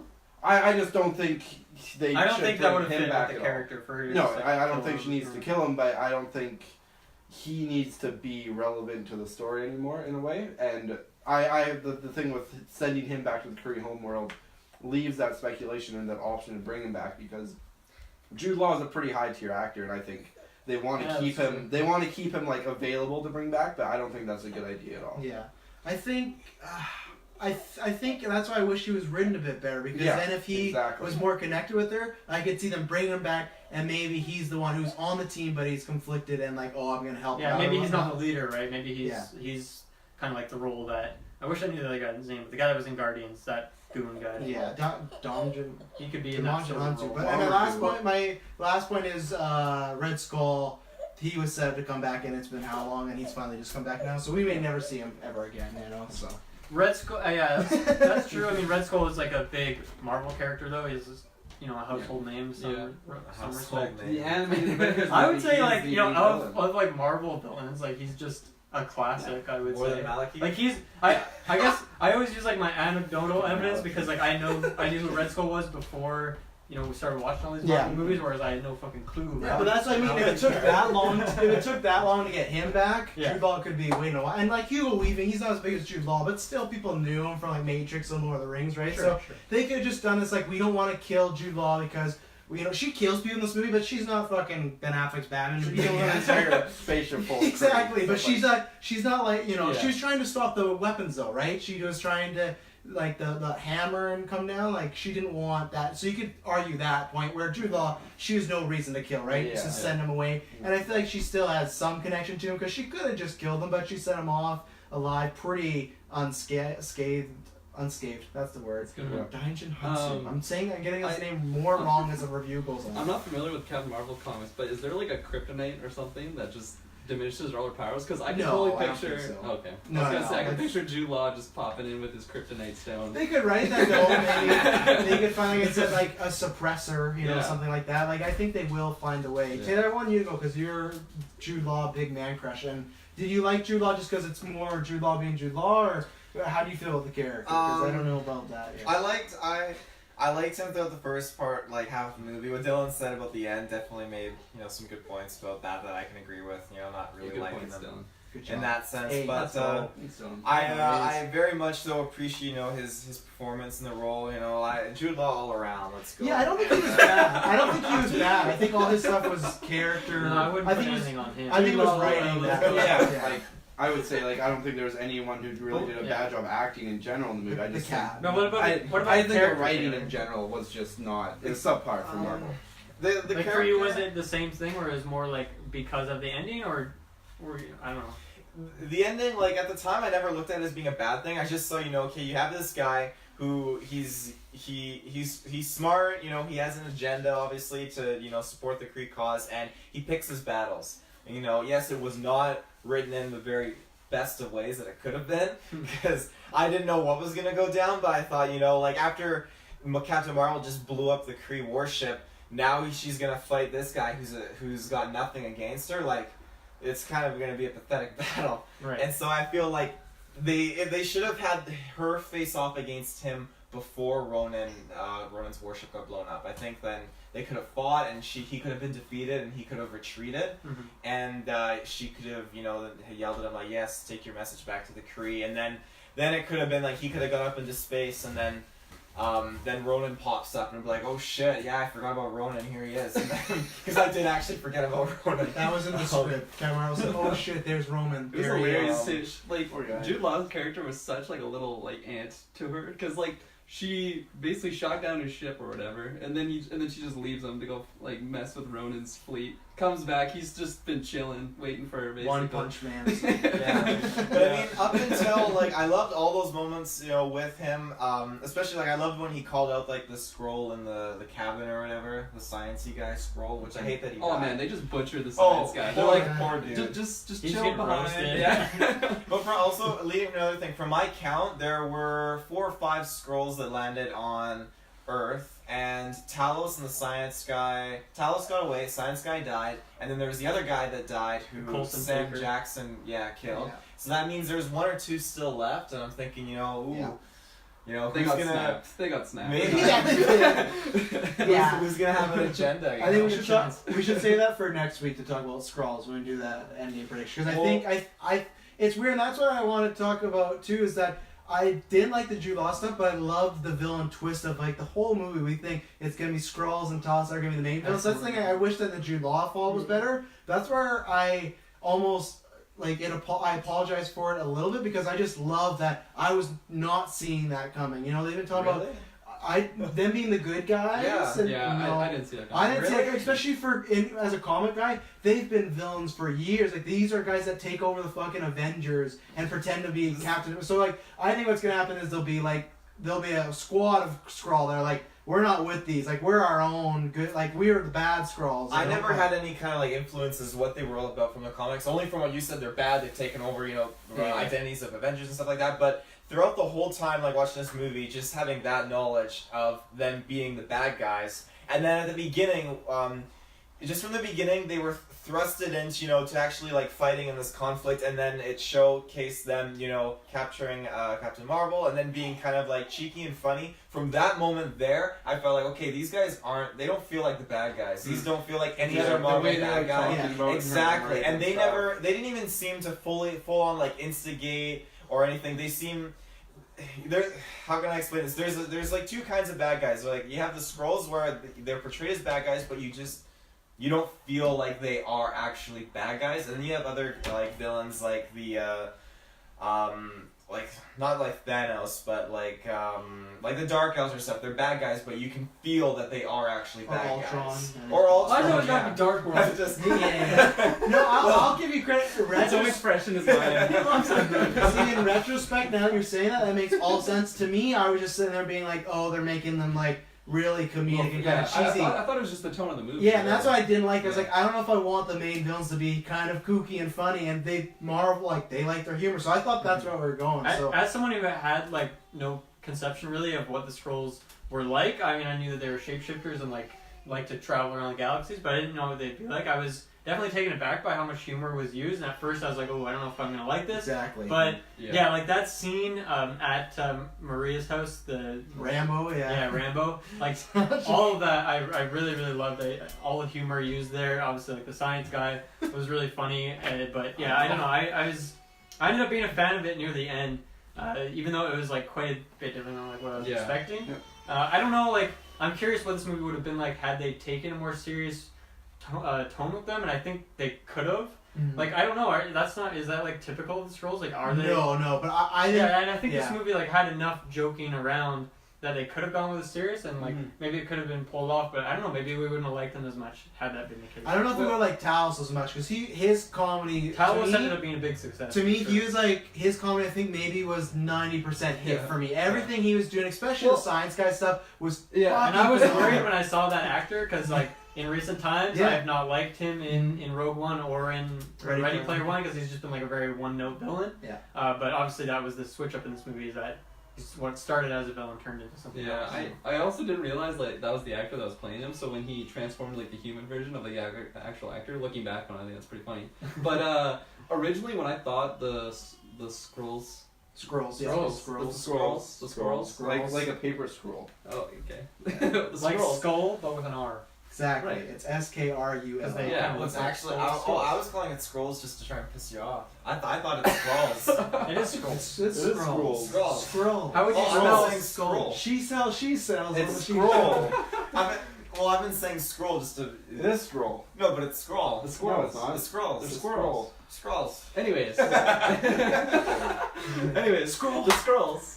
When I thought that they were like the main villains of this movie, with like their little humor, it wasn't really hitting with me. I thought it was a little like I don't want the main villains to just be like these kind of like ridiculous characters. But once they kind of switch up, especially like even Talos, like he had some minor humor. Like I don't know if they're just like little like one-liners. When, And he was just a weird character. Yeah. He didn't come off as imposing. It's like, Well, this is going to be a weird he- final fight. even when sorry, what's her name again? Maria. Maria. Yeah. So when they go to her house and they're like the science guy like transforms into the mom or whatever, like and he's just sitting there with he's got like a fucking big gulp or something. And he's just like. Yeah. Like that humor, I don't know, it just like I was like, this is kinda out of place for like a main villain, right? But once they kinda make that turn and then they're obviously you hear their side of the story and then you kinda feel for them and then they go lean more on the good guy's side. It definitely like just hit more. I don't know if it was just maybe it's just like a personal bias for me. I don't really want like my main villains to just be these like kooky characters. I agree with you, unless Yeah. we're in like a set like Pineapple Express. Yeah, no, exactly like that. Yeah. But in a Marvel movie, I don't know. And that's why I think for the Jude Law thing on a second watch, I'll enjoy it less, but I think him on a second watch, I'm gonna enjoy even more. I'm So really it's curious funny, about yeah. So I mean, obviously the main intrigue of the character is just being like that they can transform. I thought was really interesting as well. You know, there's chameleons out there, possibly. He's an interesting character, but when you have like a whole squad of people that have like the same ability but have like more character and like an actual use in the universe, it made for like just really interesting and fun scenes. Like that's just an interesting. It's like Ant-Man. At first it's just like cool, like what he can do. Like it makes for interesting action scenes or like special stuff that can go on that's unique to him. And obviously the Skrulls have that as well. I'm really curious to see like how they're gonna get used later on, because I was not expecting like this kind of character at all. No. And I mean, obviously, if they're spread out across the galaxy, and like the ones that are still on Earth, as Taylor mentioned, like what are they going to be like? Are they going to be like really mad that they got left behind? Are they going to become evil because of that, or what? Yeah. Like, what is their Well, goal going to be? I could easily see them being two sides of the Skrulls, like the ones like Talos' squad, they're like reformed, all nice guys, and then there's like the guys that got left behind, they're like the Black Order of the Skrulls. Yeah. well, and Fox own the rights to some of the Skrulls that are the more evil ones, and in a couple of weeks they're gonna have the rights to those characters. Cool. So those they have the rights to the ones that took over the Avengers. So you can make that as these two separate entities of the good Skrulls versus like it's gonna be like a civil war or whatnot. Before we go, how did you feel about the grandma scene finally? Because ever since the trailer, sorry, before you go, I was gonna I gotta mention, get because you said like the shapeshift, like they had some excellent scenes. One of my favorite scenes of that whole movie was like the bus scene or whatever, like that, because the one Skrull, I don't even know, was that just one of the ones that got left behind? I don't That know. the was one on Talos, the train. Yeah. No, that was one that was in a swimsuit and he tried to take the shot and then runs right. and that turned Because into Talos grandma. was with Nick Fury doing the autopsy. Yeah, he took over yeah. as boss of S.H.I.E.L.D. Right. Good job, Nicholas. Yeah, no, sorry. That was. I was just gonna say that was one of my favorite scenes. Just the way that they use like the different forms that he came up with, and then obviously the grandma scene leading into your. I want to hear your reaction. Yeah. Because you were just triggered. Because when you saw that for in the new trailer. listeners, Taylor was like the second he saw the trailer, he's like, why did they put that in there? Why did they show a hero just beating up a grandma? Even though we explained to him, like, there's all these aliens, like, I don't think they should put that in there. How do you feel like I know, even the people, I feel like it's one of those things, the people on set just saw Brie Larson walk in and just wail on this old lady. That's why the people on the set tried to pull Brie Larson off. I'm just kidding. Oh, God. No, I think, the fact that they properly explain it, where they show the lady just stumbling about, and Brie Larson's like, oh, there's this lady there, and continues on the train, and then obviously sees the copycat version. So it's fine, I got that. love But that whole scene, the way that she's just like got on the bus, she just looks exhausted, her hair's all fucking ridiculous, and then she's like just like staring at all the people. She sees fucking Buddy, Stanley, Buddy. she sees I give Stanley. him respect. Yeah, like gives him a little smirk. Like I don't know, I just love that scene. That was definitely one of my favorite scenes. Even when she enters, she has like a strand of hair over her Yeah, face. no, blows it. Yeah, I and- already found a GIF on there. Oh, GIF great, on yeah. there. And it's probably, it's second or maybe my first favorite now. That Stanley cameo is fucking so good because he's reading a script for Mallrats. That's a movie that he cameos in the 90s. It's the first cameo he made in the movie. It's directed by Kevin Smith. He's playing himself, and that it's so good because, one, I love Kevin Smith, so I'm really happy he got this recognition. But it's just so on the nose because Kevin Smith had Stanley cameo in all his movies, like a bunch of his movies before MCU started doing that. Okay. So it ties it all together in like a film, real world That's thing. cool. So I he's didn't know playing that. himself, reading like when he's like a true believer, and it was a perfect cameo. And I love. They said that they reshot it originally when Captain Marvel puts the script down and sees him. She kind of gives a laugh, like oh whatever. But they reshot it for her to smile to kind of be like a break the fourth wall sort of moment, and I like that. I don't care I that's like in the that a middle lot. of the I like movie. that a lot. I like that. It's like she just smiling, this nice old guy reading a script. So yeah, that was a good moment. Yeah. I got a question for all of you. Oh no! Oh, here it comes. Now you're sitting on the train. It's your morning commute, Oh, and you're sitting next to a lady, and you see this woman in a weird green like swimsuit, scuba suit, walk up like in front, and she just punches the old lady and keeps wailing on her. And hear me out. Just keeps fucking wailing. You do on see her. the old lady And- do the backflip though. Yes, you do. You do see the old lady do the backflip. And yet, these people still pulled Brie Larson off the old lady to make sure she was okay. Do you guys still pull Brie Larson off to make sure the lady is okay after the backflip? Do you mean like in fear that she'll fight you next? Is that what you're saying? No, just to save the old lady. Like, are you worried for this old? Like, would you get in and help the old lady, or would you just sit back? I I honestly feel like the old lady is more well equipped than I am. I was just So I'm gonna just say, gonna- I'm gonna stand back. if she's I'm gonna let doing this happen. these backflip moves, you know, like she's like going toe to toe with this scuba suit looking mofo. Okay, then leading up now, we I get pulled to my the phone point. as my answer. We- World star. This is a world in which people know Captain America exists. Like Captain Well, America was like a war hero. But they kind of forgot about It's a less him. It's kind of forgotten. There's no Avengers yet, but like people know that that's like a thing. But these people might not know. I don't think that's the first thing that come to your mind though. At this Well, point, you in time. don't see think someone so, walking yeah. around like Captain Marvel, you think you would relate that to someone similar to Captain America. True. And when that person punches an old lady and the old lady's face doesn't just explode, it's like something's off. But here. they don't. But the Captain America was the first one. They didn't know about what Red Skull looked like and energy and aliens and all that stuff. It wasn't fully versed in the public yet.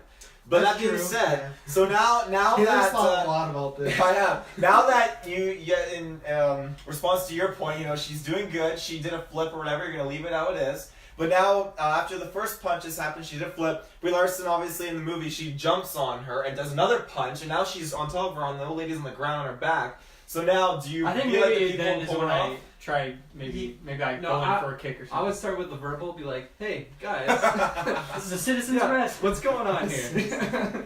Let's talk about our issues." Okay, and then last thing. Oh God! What is this? What would you do? I'm picturing that like your entire notes were just like how you're gonna say questions. Put your phone away. So- dude. 1 minute. So the old lady is gone, but now all of a sudden you see in the doorway the old lady is morphing into you. What do you do? What? I'm gonna sit Do there. you stand up like the guy did?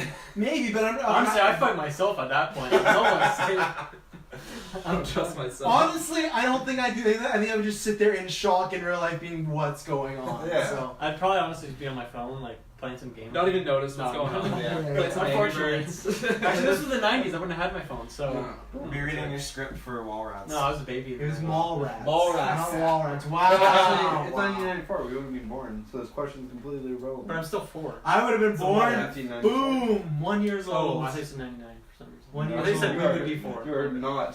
You're not. You don't actually know fetus. that. Have you seen my birth certificate? You weren't even a winkle in your I haven't ass seen on. it. Yeah.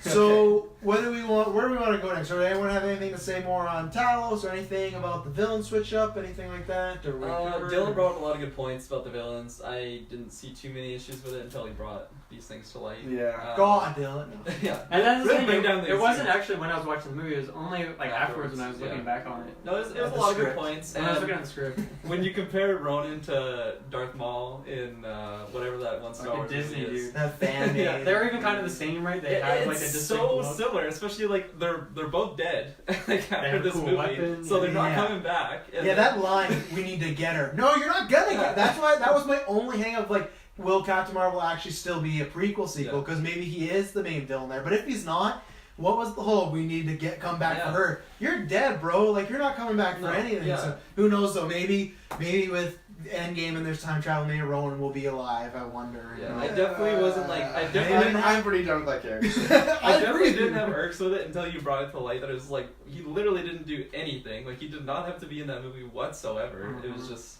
He didn't even have his cool paint. They No, Just didn't the you even blade. say, yeah. I don't You think just they had even a called hammer. him Ronan the Accuser in the credits. It was Accuser number 1. there was no Ronan in the credits. It's just Really? Accuser. Are you Yeah. serious? It's Accuser number 1. I wonder if Really? they had planned to keep it a secret and it came out and there's like, let's just announce he's in it. Because I think that would have been cool if we didn't know ahead. But when we knew that he was going to be in it, I did think, oh, he should have some sort of role. Well, I remember leading up to And the he movie. very easily could have. Like, it would have fit. I remember You could have had her kick Jude Law's ass, and what if he just landed on that planet to take her on, and she like wins, but he escapes with his life, right? That'd be Like cool, yeah. something as a big fight, just to give. He's there. Let him Use that- swing his Use hammer. that fucking Yeah, hammer. yeah. And Like, honestly, like, why you even- carry around all the time? You're just on the ship. Even Let if it that go. hammer was like strong enough to like knock her down or something, it doesn't like break anything in Guardians because it's not like power that ends up taking him out. It's like Peter Quill doing his fucking dance and then Yeah. using a literal like one of the stones against him, which I'm is distracting clearly you, dumb fool. Yeah. just as powerful. So Yeah. Yeah. Sorry, Ronan. And I guess I will also say that I like seeing Coulson back, but I also wish that he had a few more scenes. I understand that him and her and Sam Jackson kind of went off their own, but I wish there was maybe just a few more. You know, I like him, so I want. I think it fit considering that like in the timeline he like just started working there. He's a new guy and stuff. But I do agree that he was like kind of a little more quiet than maybe he could have. I don't know. Yeah. I'm not like that butthurt about it because I don't really love Coulson anyway. He's like whatever character to me. So. Oh my goodness, Coulson's great. So I just remembered this. Coulson's Did on the they say that the Coulson that let them go when he stopped in the stairwell was that actually a scroll that? No, that was him. Okay, good. Because I thought later in the movie they said that was a scroll. I was like, that just ruins Coulson's character. That's totally something Coulson would do. And I will say before I forget with the Skrulls, my biggest concern, I'm so happy they didn't reveal like Nick Fury's been a Skrull this whole time or something like that. I'm glad they retconned some stuff, or they just added to, but that was my biggest worry, that they were going to take a character we knew and loved and made them a Skrull. I'm down for that, but like I said, I've always wanted to be in on it. I want us to see that happen and us have knowledge. I didn't want to be like, oh, guess what, during every Avengers. Because that happens in comics. That's how they reveal the Skrulls. Just one day, you know, oh, Captain America, these past like 12 issues, that wasn't him. You know, and in comics it's a little bit different, but with these movies, when you're only getting, you know, well, I guess we're almost going to get 4 a year now, so maybe it'll be like comics one day. But still, I just didn't want to hurt any of that OG stuff, you know. So I'm happy they didn't touch that, so. I'm not really happy with his eye thing, though. Not at all. I didn't like that. I really like that they didn't just like pop his eye out in that car accident, because when that first happened, I'm like, are you serious? That's pretty lame. Yeah, no. So it was cool that they kind of did like a one up on you. It was just like, oh no, he didn't actually lose his eye. He just got a scar. Oh, that was like a running joke to the movie. I just realized that. Well, yeah, it was like hot. Has anyone seen? I knew the whole time something looked. I didn't actually clue into it. The fact like he's gonna lose it until the very last scene. I completely forgot that Nick Fury had an eye patch. And I was like, wait a minute. That's what looked weird. Even then, even if he wasn't a great character, I wish they just gave that moment to like Jude Law or something. You know, like gave that to someone bigger to take his eye. But the cat, it's kind of fun, but I was not a fan of it. I think I'm pretty neutral on it. Whatever. I mean, I didn't like it, didn't dislike it. I thought it could have been worse. Could have been better. Yeah. I think there's like this movie. For me at least, that ties into this movie just had a bit too much comic relief when it wasn't needed.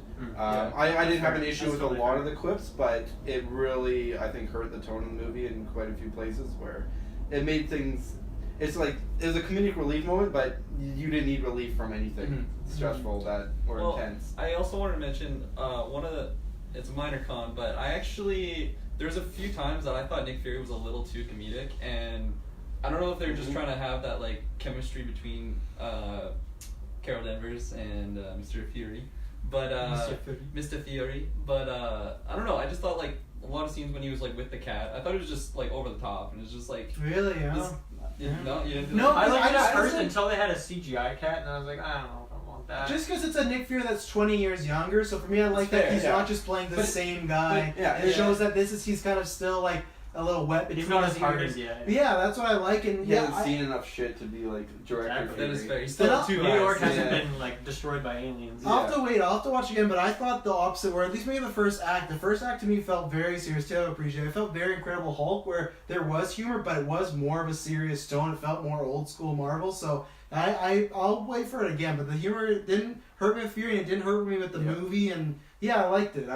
It all worked with me, because I actually thought this was more serious than what we've gotten lately with Guardians and Thor, and even Doctor Strange, which to me is like there's humor from the start to the end, where this to me had solid chunks of it was drama. So like stuff like Talos, like finding his family, that's a whole 10-15 minutes, and yeah, it's just 10-15 minutes, but it's serious, it's drama, it's emotional, so which I really appreciate. I don't know. I guess I'm not used to Nick Fury being that one like comedic relief character. Yeah. And I felt like anytime there was a scene that was semi-serious, he would just like throw in the little like, oh, if I had 6 years on that game, I would have the highest score. Like the humor, it's okay. It's just I feel like to always put it on that character. For me, always seeing him as like the head of S.H.I.E.L.D., like very serious guy. You know. Fair enough. Do you know when you say that Carol did have some comedic moments though, that when at least they were together, I feel like they shared that. Yeah. Sometimes she would be the straight man. Sometimes he would be the straight man. I guess I can see that. It just it's not really fresh in my mind of all the scenes where it's like that, so it's hard for me to say. But that was just something I took out of it me a little bit. I don't know. Yeah, It fair didn't enough, kill it, yeah. obviously. No, I still yeah. love the movie. Kirkland hates the movie like Yeah, together. fucking. Welcome to the club. Dude. I want a Malakath movie. Oh, yes. no. Malakath, Let's sorry. do it. Stop saying his name. It's like Candyman or Beetlejuice. You say it 3 times, he pops up in the movie. He's in the corner, like That's said Hereditary. twice. It does not He's on the roof, like Hereditary. In Thor Dark World, that was a scrawl. The real Malekith is out there just waiting. What a plot twist. That's what I need. The scene, this is kind of random, but just the scene when she's flying, did they call, like, what that ship was, like, the Lightspeed ship, or whatever? The one that she was testing? Like when she went down. The Aces. The Aces? Yeah. Okay. When she The one went that down went with down, right? Lawson. Yeah. Yeah, it's the Aces. I Yeah, thought that so was that Asus or Pegasus? well, Aces. Pegasus was the company, though, right? I Yeah. didn't actually hear. I'm pretty sure what it's they called. Aces. Okay. Called Aces. Who is Shield? But This guy is very, aerodynamically inclined, so I'm gonna I don't agree know. with him. Sure. aerodynamically inclined. All right. I couldn't. But pick a that scene. what's the word? I like that little dogfight that they had. Yeah. It I felt know. so Star Wars to me. I was Oh, digging it oh, so much. Madison turns like you're getting your Star Wars. Yeah, right now. like when they're like shoots like I'm like, dude, like I feel like I'm in a Star Wars. This is actually so I hype. think this movie has like a lot of Star Wars, and that's why for me I really like the beginning because I've always wanted a Revan Knights of the Republic Yeah. movie, and that's almost like they looked at the game like we're gonna do that Captain Marvel because that's beat for beat. Revan's on the bad side that realizes, wait a second, I gotta change my life. It's a Yeah. bit different because with Revan he like wakes up the same day, and you go, Yeah. obviously she's been this character for 6 years. But I loved all that stuff. I loved the memory scenes where they're scrolling through a memory like Yeah. a computer. I loved And every it's like single thing. snippets, so you can kind of like put those in the back of your mind, and then once you unveil, Unveil Unveil. Malekith. when you unveil Yeah. like some like more scenes later on, you can kind of like have those in your mind. You're like, okay, I kind of think like I kind of know what's gonna happen now. Like you can kind of piece it in together on your own, like a little bit, kind of like how they did in Knights of the Republic. Like Yeah. you'll get a little snippet and it'll be like, oh, like I know that kind of happens, but I just want to know more, like more detail on it. So I really like that throughout the movie, how they had that, and then the little shots of what was her name? Rambo or Maria, there's two. Her friend? I really liked her friend. She was She was great. phenomenal. Yeah. I liked the daughter. I thought they had really good chemistry with Yeah. Carol. That's not actually what I was thinking about. I was thinking of the person for Pegasus, the one that she was looking at, Dr. Marvell. Lawson? Or, Yeah, Lawson. Lawson, Yeah. yeah. Lawson, like when they showed the scene, I think it was right from the beginning actually. That was so Like, good. Yeah, like the crash scene though, right? Well, the crash scene, yeah, because that was when they see this. They implanted that a Skrull actually killed them. It wasn't, but I love the scene where it's like it's her constantly saying the same piece of dialogue, and yeah. she's realizing like Yeah. better to have As if heads she's in the dreaming, sky. right? Yeah, and she keeps replaying. Yeah, that it. was a cool scene. I loved all that stuff. That to me is where this movie felt like an independent movie. That first half an hour, I liked that it was slow paced and it was taking its time. I loved all that. And I thought Brie Larson was great with when she makes that first phone call to Jude Law and he's like, no, just ignore that. But you can see she's emotional, and that's what he says, like, don't let your emotions get in your hands. Like, that's one thing I've always said, like, I try not to take one down to raise the other. But with Wonder Woman, I loved it, but I was like, oh, for me, Gal Gadot, these emotional scenes, it didn't work for me. With Brie Larson, whether it was the comedic scenes, the tough scenes, and the emotional scenes, Yeah. like the scene where her and Rambo, when Rambo's telling her who she's really is, like, you're tough, you're a pain in the ass, all of that, and she's like breaking down because she's like, you can see all, and that scene where the daughter, I love when she's throwing all those photos and she's like having visions of her at the bar, karaoke, this and that. And I thought Brie Larson, who's not any dialogue, it's all in her eyes and her facial reactions. I thought she just did such a phenomenal job, and she just everything she did. Everything they asked her to, I thought she knocked it out of the Yeah, park. I'm sorry, who's Rambo again? Who's Maria Rambo. Okay, That's, that's Rambo's her okay. nickname. Fuck, I totally lost my train of thought from asking that. Boom. There's Lawson. some other character you were trying to. There was Lawson in Lawson? there. Does it do Lawson? I thought it did. I don't know. It'll come back to me. If it's important, it'll come back to me. Yeah. The memory's been distracted. Yeah. Fuck me. Well, I had something that's kind of related. So to do with those, some of those flashbacks and things, I liked that there was some mirroring going on. So there's one that we see a couple times where, as a kid, she's like in a go-kart and then like loses control and kind of flips out and like crashes into the ground, which kind of mirrors, her and Lawson crashing their plane. And then the other one that I liked is I think they only showed this one once, but it was her. I can't remember who she was with. I think she was as a kid as well. And she was with a friend. They were looking up, and there was like a shooting star in the sky. And then at the end of the movie, there's like the other little girl, Rambo's daughter, is looking up, and then she's kind of like that shooting star in the sky. So I like those. Oh, I didn't little- see that. I don't know if that was like intentional or if it's just something I noticed. think so, yeah. But I like they had a few That's of those like a moment's mirror. Yeah. I remember what I was gonna say because it was talking about Rambo saying like you can't. You have it. I'm piecing it together as I go.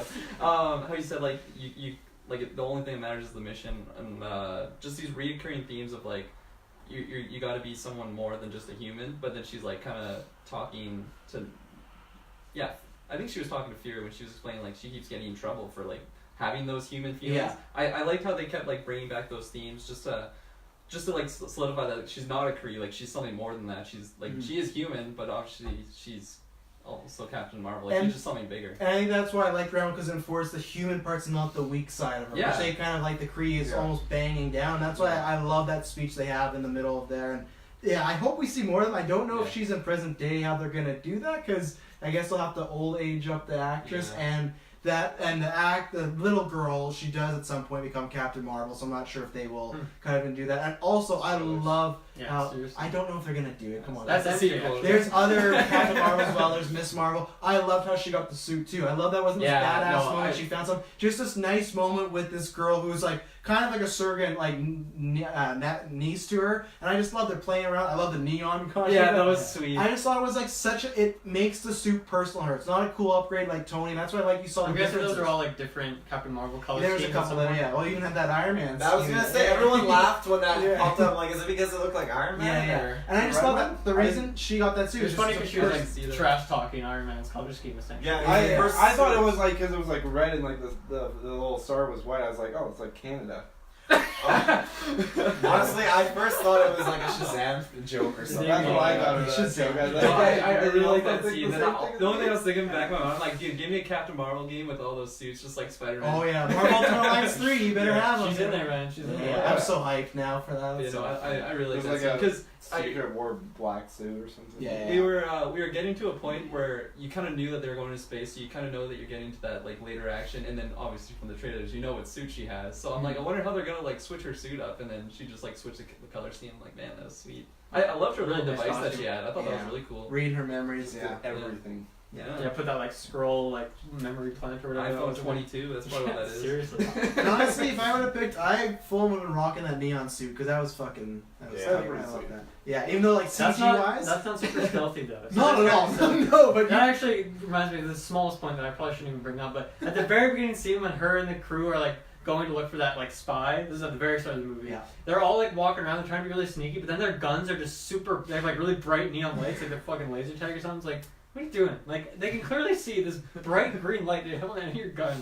I just on that same note of like that scene when they're on that planet, I absolutely love like the gadgets and weapons that they had, like Minerva, her gun, how it just like linked to the different characters. I thought that really was cool. so. Like, I don't know if anyone's played Mass Effect. That was so Mass Effect. I felt like it was Yeah. whole Shepherd, and it was great. Yeah. Yeah, like the force field and then and the like laser swords. Yeah, no, that all was the sweet. cool stuff. Yeah. And obviously it's from the comics, but I just love her like mohawk look with like the lit up eyes. It's great. It's It's so so great. good, Yeah, yeah. it's so good. I was worried in that trailer scene where she like gets fired up with all that power, and I was like, oh, I don't like the look of that. But that was only for like 1 or 2 seconds in the movie before I she loved just it. goes like. I has love the binary suit. mode. Yeah. I don't know if it's just like But when she was, it's just so that like one when she Super was like Saiyan, floating like, and her feels hair for was me. like flying through Yeah. there. That part, you like that look? Is what you're saying? Are you saying like the first time that she goes binary mode?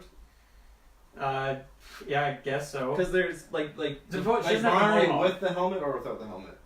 Or do you have It's Apart when she from does the like trailers, she does like right? the big like energy field thing, and then she just like floats quickly, and like her hair is like all floating around, oh and she's like really colorful. yeah, no, that's not the scene I was thinking of. I was thinking of the Yeah. scene like when Because that was in the trailer, and I was like, Oh. I don't like the look of that so much, Yeah. but like that wasn't really what the look they used in the movie. They used Yeah. the mohawk look, which Yeah. I liked. That was cool. I was thinking of the scene when what do they call it? The Supreme Intelligence? Supreme Intelligence. Yeah. Like when she has that face off with them, like after she kind of gets captured, and then she obviously like breaks out of it, and then like that's when that huge burst comes out. That was the scene I was thinking of. Yeah. I love that. I That scene loved it. how it That was started cool. as a creepy Nirvana, come as you are, and just Yeah. like it's Oh, all I unsettling. loved it. and- Yeah, no, I just love the like I The love weird that scene. stuff in it. Yeah, and the other scene I was thinking of is when she shoots the ship and like the explosion goes off. Oh, I just had chills. Yeah. I love that scene. Like visually, I just love the look of like the binary. And it's Obviously, going through her veins. obviously it's all CGI and like people hate. No, she did a lot of training. Yeah. But no, I loved it. Those were the two scenes I really wanted to mention because it Cool. just. I like the Solidified. full suit up look a lot more than I expected. But one thing I didn't like was there's a couple scenes where like it went in like a little too close, and it's like the full everything's CGI except for like her face part. Mm, Like this yeah, part yeah. was like not CGI, Oh, yeah. and like it looked really just like copy and pasted, like drag and drop it into like. It's the- off a little bit, little shit. It just looked like really almost like unnerving. It was Yeah. like kind of just like. I don't know. It would have been better for me at least if they just did the all CGI. Maybe the face a little looked weird, but Yeah. I don't know. It was just like it seems really out of place. And it was like this is really CGI and that's really not CGI. Yeah. So. I got two things I want to shout out. Kind of going back to Talos a little bit. When he, the stakes kind of changed for him when he knew his people were on the line, and you know his comedic kind of sense of humor kind of just shifted, and he just became much more serious and focused. And I love that part when he tells his wife like to cover his daughter's eyes. I thought that was like seriously, like wow, okay, this guy's gutting down the business, and you know he just pops those guys like. I wish simple. we got to see more of that side of Talos. Yeah. I think that was a really good moment for him. Like and- from the good guy perspective, you mean? No, just the side of Talos where it's like he's this like kind of quirky comedic guy, but then he also has that side of like he's just gonna kill these soldiers that they could probably pretty easily just capture instead. Yeah, that whole scene, like, or it's not really just a scene; it's more of a drawn out series of Does events. Talos die at the end or is he? No. No, He he has was dinner there. with everyone. I'm definitely getting Right, yeah. I forgot about that. Have dinner with everyone. But like the part when He's they're right, like, that's when they're right. on when they're on Marvel's like ship, and then like he meets his family or whatever, and then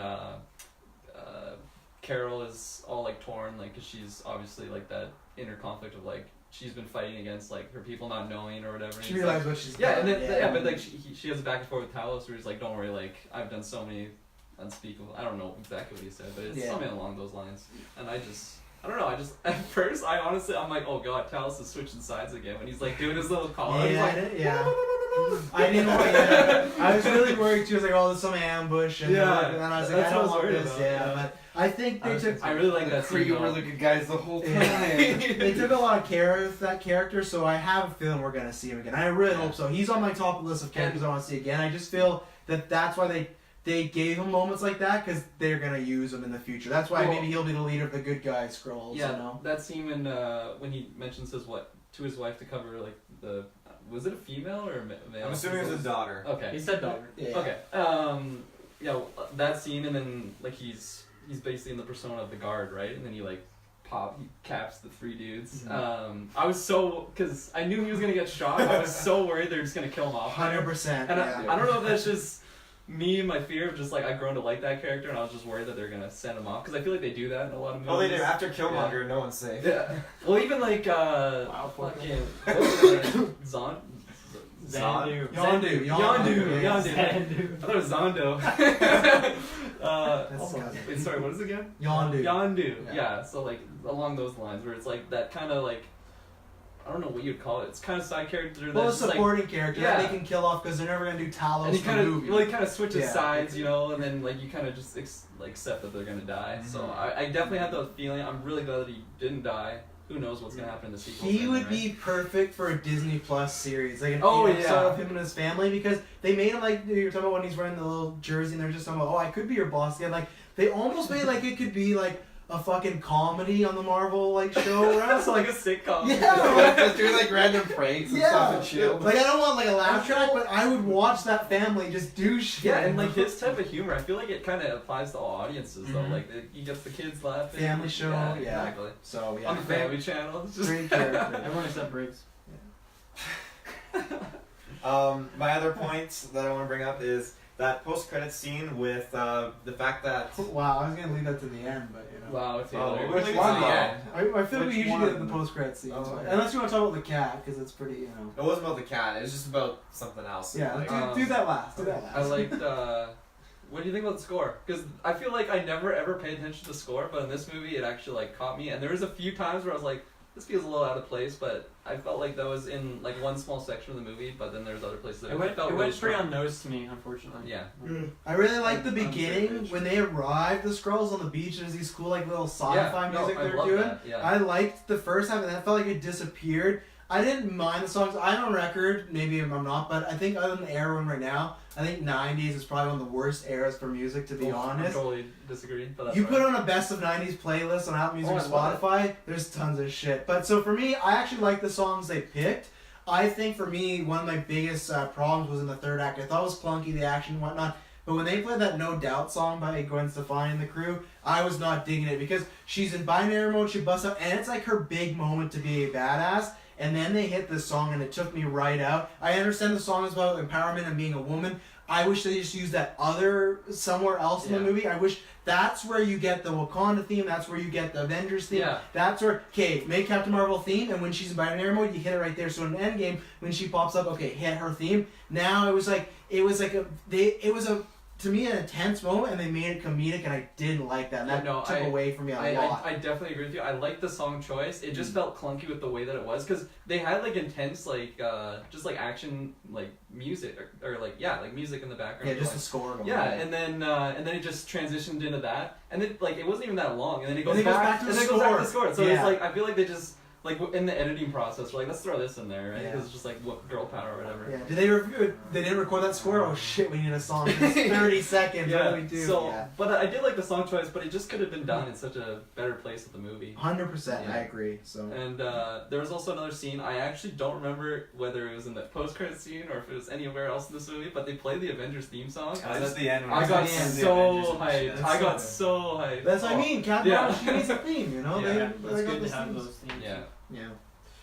What else? Where you guys want to go? Anything? I'm expelled of notes, so I'm ready for the post. I'm all donezo. I can't. I think I've said all my. Sam quotes. Jackson was great. We talked about it, but yeah, you guys said the good chemistry. They're great. Yeah, I'll look at my notes quickly.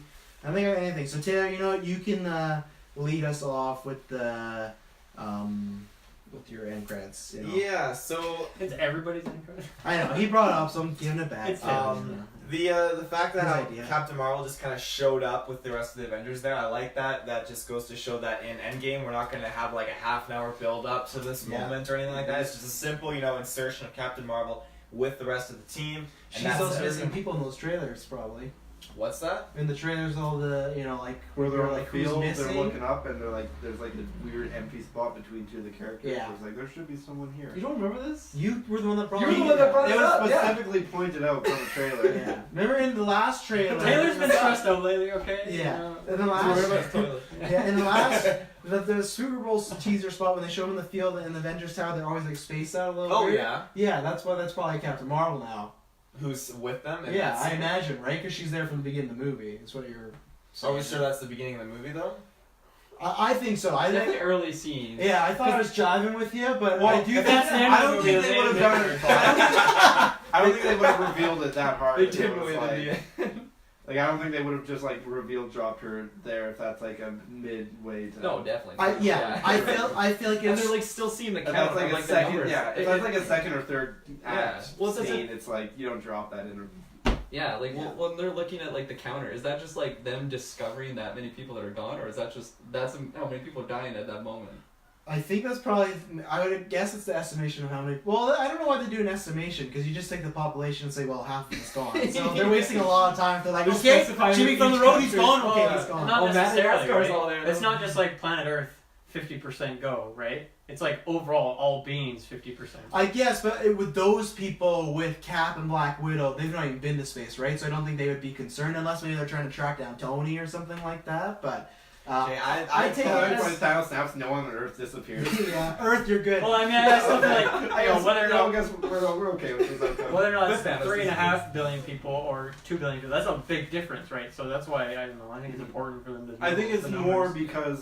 because it didn't say like dead people, it's like missing persons sort Yeah. of thing, and so it's just like as reports are coming, because obviously the country is still semi-functional, they still have people working in like government and stuff, so they're probably like these are the numbers that are being like projected by the Right. governments and sent to Shield. I want to know how they got a hold of Nick Fury's pager, personally.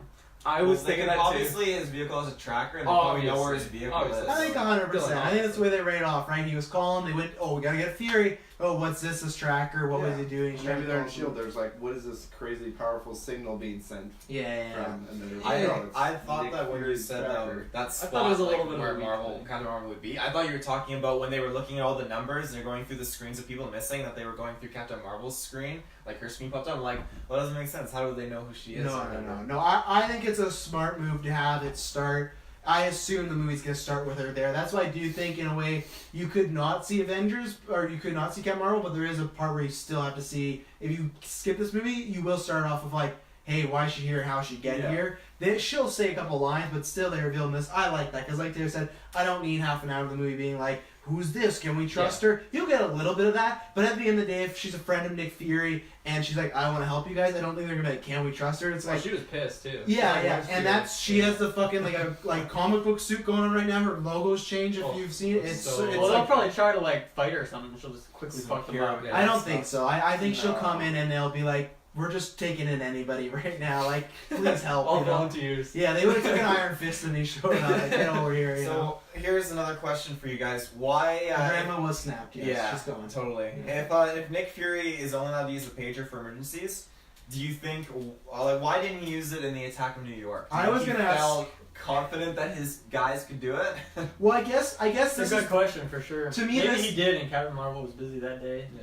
this is the way where, to me, why he didn't use it, because I thought about that right after, like, okay, where has she been? When they are dealing with Selvig on the roof, there's a way that they can still close that portal, right? I think he calls her the second we can't close the portal 100%. They still have a way that they can defeat the Shatari, but I think if that's gone, then it's like, okay, let's call her now. So I think that's why they do wait for the last moment. Yeah, you could have used it then. I think for plot armor and script issue, you would just say, yeah, I'm going to save some civilians and call her right now. And I think she would understand if she came to Earth and like, holy shit, yeah, lots going on, I'll help. But I think that's his thinking. They'll write off that way. I felt the Avengers could stop this. Yeah. Where Thanos and the Snap, this is clearly something, like, clearly they lost, right? I think she is the end game. She is, like, So- if the Avengers lose, I call Captain Marvel. I know, like, Yeah. also, we don't know how long it takes from when, like, the pagers hit to when she shows up. Right. So he doesn't know that either. So if he's, like, I don't know, maybe he wouldn't have decided until, like, half an hour before, like, the, like, final events of that attack. But then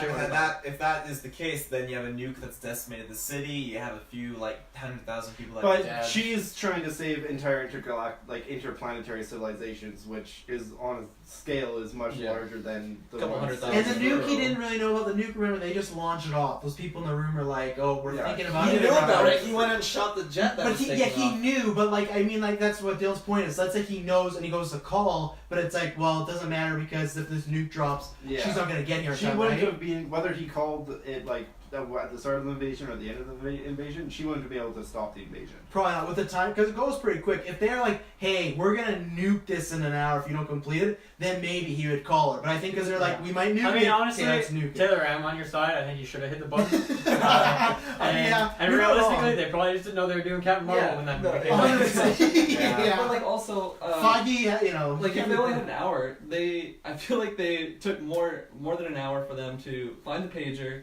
Oh, boot it yeah. up, and they like were 100%. sending out the They were signal in for Wakanda a at long the time, time, right? right? Like that's why they had it on. True, the, like, yeah, they because had it Cap's like, plugged in. try it again, Yeah, try it they, again. like they had it plugged in. They had to get Maybe- back to New York and find the Maybe- pager, and then this, Yeah, they were in The pager was Wakanda. activated right away. Well, this though, maybe in Avengers, original Avengers, maybe he did hit the pager and then she showed up afterwards because she took too long. He's just like, oh yeah, you can just leave. True, they could be like, oh, Yeah. I came to New York and it was already handled, so I left. There Yeah. could be one or two lines to be like, I came, but you guys had it. So. Yeah. And maybe that could explain, like, I mean, let's say it takes a day or a few hours at least before she gets there in Endgame. Like, that could maybe explain why. She's like, you know what, Nick Fury, wait, like, last time you called me here, it was not an emergency. I don't think she'd Fuck be off. upset about it. Like, I think it's fair for. I like this entire planet could just get like destroyed. I don't know. I mean, I She's feel like pretty she's pretty cheeky, busy. so. I feel like she's pretty busy though, Yeah. trying to save all But the she souls. also Well, cares about Fury. she must have now. some idea, Yeah, though. she didn't come to Earth like all skeptical, but like, where's Fury? No, Well- she likes her. She, has some Yeah. stakes there. Well, and I imagine, It is her hometown. I imagine Skrulls have been disappearing as well too, right? 'Cause Yeah, it was that's a everything, good point. right? So she might have an idea what's going on, trying to figure out, and she go, hey, right before everyone disappeared, Fury called me. There should be some correlation there, right? If he's only called her a few times or maybe never called And you know her, what, here's another thing, because in correct me if I'm wrong, but at the end of Infinity War, I forget if that's the post credits or not, but the scene where Fury hits the button, It's post credits. isn't that like? I think it was a different pager. Like I swear it was black and white, but then this I don't one, think it was. this one was No, like it was red the same. and blue. It was colored. It was the same. It was colored. Never mind. I don't know, so You I'll are say corrected. It wasn't just like a gray, like different shades of gray. That's what I thought. it's actually No, 50 it- So shades maybe of green. he It's had like like color. maybe Like- he had like two pages. color One is like part- you need to get here. One's like if you have If you're time. big, the logo was definitely colored all the time. It was. Yeah. But the pager itself was always just like this weird metal gray thing. I take it maybe just as technology when he's like, let's get a non-busted one, or maybe his copies, you know? This one's made out of original GameCube or Game. No, that's the opposite. Because the old one was colored, but the new one didn't have color. I just Well, mean they like, both- I don't know what you mean about the color. I just mean maybe he With got, my assumption that I just we made- weren't maybe- clear as wrong. maybe so. he just got multiple versions made over the 10 years. That's, you know? yeah, that's what I'm saying. Like Yeah. different levels of. You probably drove over one. He's like, fuck, gotta get a new one. So if Captain Marvel helps, obviously they were trying to get like interstellar Just drive, so butt the Skrulls could go to another galaxy. If they went used that interstellar drive and went outside the galaxy to a complete unknown universe or whatever, would the snap affect them? I think so. Oh yeah. Because they said the universe, right? Like to another universe? Well- Because technically, like, universe, I don't know how universe and dimensions are equivalent to each other in that sense, but Ant-Man was obviously, I'm assuming, unaffected. I'll say no. I feel like the Skrulls are very far away, but not far away. Wait, what do you not mean? be You think affected. Ant-Man was unaffected? What do you mean? Well, because he was in the quantum realm, so you have realms, dimensions, No, and I you still have... think he was susceptible. No, I think Really? it's susceptible. Oh yeah. Germs got snapped too, and any little bacteria inside Yeah. another realm, but like if he snaps his fingers and it affects everyone in the galaxy or in like the universe or Everyone in whatever. the But then if you're universe. outside, Everyone in the universe. if you're outside of the universe, I think the I don't think quantum they- realm exists within the universe. They just call it. It's not like a realm with like Mortal Kombat where there's like the Nether realm and like Yeah. the Earth Yeah, realm. you have to and think stuff. about like It's like you have they to think- just. It's their scientific term for like another like this microscopic. But Another then look layer at Doctor of the Strange. He universe. can create a different realm that any damage that happens inside that realm is not affected by the outside world. So couldn't that be the same case? The snap No, can happen, because but the other thing realms is aren't like affected. the power of like the snap and like all those stones working together isn't just like relative to what us as humans have like given to this is what we describe as a universe, right? The stones don't give a shit about like Yeah. what we consider Yeah. to be a universe and what doesn't. It's not like confined to some like term that we have given to a thing. If that makes sense. That makes sense. I think you might just have to ask Feige. Yeah. He doesn't return my calls. Like I don't know, anymore. maybe the He's in snap the group only chat. like reaches so far. Yeah. I am not sure. Maybe it only like it stops once it hits a certain amount of people. I have no idea, but Yeah. I think it's like for the sake of Marvel movies, it's affected everything that we've ever seen. Yeah. Yeah. In the known universe. Everything on Yeah. like that And plane the- of existence or that timeline. Like the only thing it wouldn't affect would be alternate timelines Yeah. because that's obviously the only way. But maybe they it does, can undo too. this now. Who knows? But So, yeah, maybe maybe, a big snap. maybe they go to another timeline. There's only one timeline where it works. So. Yeah, maybe they go to another timeline and it's like, oh, this also already happened. Yeah. Mhm. I think Alright. he'll be going to some other timelines. So planets in like Dormammu's dimension get snapped. too? Dormammu. Dormammu. Hashtag Dumamu was right. Oh, I don't know if this happened in your theater, but when she just like, cause they see the pager, do it again, turn to the right, and she's just right there. There were so many people in my theater that like jumped. It was like a jump scare. Did you guys get that? Really? No. Yeah, there was people. I like, wasn't really paying attention to people around me. So. Did you guys Sorry. get at the beginning of I the Stan swear I Lee felt it. intro? Did people applause? No, I was Our not. theater did. A Applause couple or of people applause? did. It was Like, snapped up pretty applause. quickly. Did you guys get applauses when like right at the beginning? Thank you, Stan Lee. It was Yeah. that. Yeah. Everyone was Yeah. like, I was mad. I wanted to, but no. I I was cried like- big time. I was not prepared for that to happen. When it happened. Dude, the snaps. On to the next one. sorry, what? On to the next one. On to the next. Oh, next one thing I want to bring this up at the very start of the cast. We never talked about the That's cat. weird. I like the cat. But so because I was under the impression they found the Tesseract at the start of the Avengers in the ice yeah. was how Really? what's the timeline? Because I was thinking about this too. So timeline is 60s they lose it just falls on ice, right? And then they find it at the Because bottom of the ocean. Captain America crashes. Yeah. Red Skull, and then so they find the bottom of the ocean, and then I guess Lawson finds it. no, I think it's Stark that found it. it's And then Tony Lawson did? worked under shields Yeah, and studying on the the Tesseract Pegasus creating project. stuff. the Yeah. Pegasus project is mentioned in But Iron Man isn't 2 it- and Avengers But actually. isn't it like the very start of Avengers though is like the scene of them? Oh, it's the scene of old Stark finding it. No, that's or in is it Captain the scene of America. Fury starting it? So what happens is, trust me, they lose it at the end of First Avenger. It's just his dad looking for it, and then Who's his dad? Sorry. Tony's dad Okay. looking for it, Yeah. Howard. And then at the end of Thor, there's an end credit scene of Nick Fury and Dr. Selvig, and he shows them the cube. I don't know the dialogue. I have to go back. I'm not sure if it. I don't think they're specific. Or like, look what we found. I think just Fury saying like, look, like we have a power source that can prepare people. I think the reason he maybe busts it out, and I think he does, is because they were working on Pegasus. Maybe that would cause some issues there. It brought some aliens. They bring that out again because Avengers, I just watched, he says they specifically brought out to fight people like Thor when Thor and Loki come to Earth because they know Earth is unequipped, so they break out. So that's why I think that they worked on the Tesseract, maybe went, this is too dangerous for us, but then once God starts showing up, they go, we need some better weapons to take out these people. So I think that's the time. What is the scene of them finding the Tesseract in like the Kraft's ship? Well, When does that happen and who finds it? Because I have that image of it, and for whatever reason it feels like the start of Avengers they find it, and it's Nick Fury finding it under the ice. But They know the cube in the Star Avengers. They're just working on it. They're working on it. Okay. Hawkeye's there, and then Loki comes out of the cube.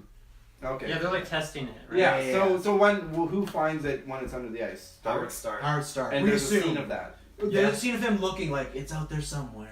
Isn't there a Well, scene they of, salvaged- they isn't there a salvaged scene it. of people coming Did they show upon them? I'm the pretty crash, sure they show themselves. the crashed plane though, and finding the stone with Captain America? They weren't that not together, a were they? What, the stone and Captain Captain America? America No, and the the stone. Well, I guess they were, but I guess the thought is Captain America crashes, and then Tesseract is there, and then they separate because of water. Well, the Tesseract, it was on the top of the ship, and after the Tesseract sent Man's skull away, it burns through the floor of the ship and lands in the Right, water. and then But their just signature, falls. Howard Stark and them were able to track because of the trajectory, but they Okay. couldn't find the crash 'Cause site. I have a vague recollection of them finding Captain America and the stone together in the crash. No. So There'll soon be like a Tesseract compilation of all the times it popped up, and I like seeing it popped up because it's just always like the MacGuffin of like, what's the power source? Oh, of course it's the fucking Tesseract. Damn. Yeah.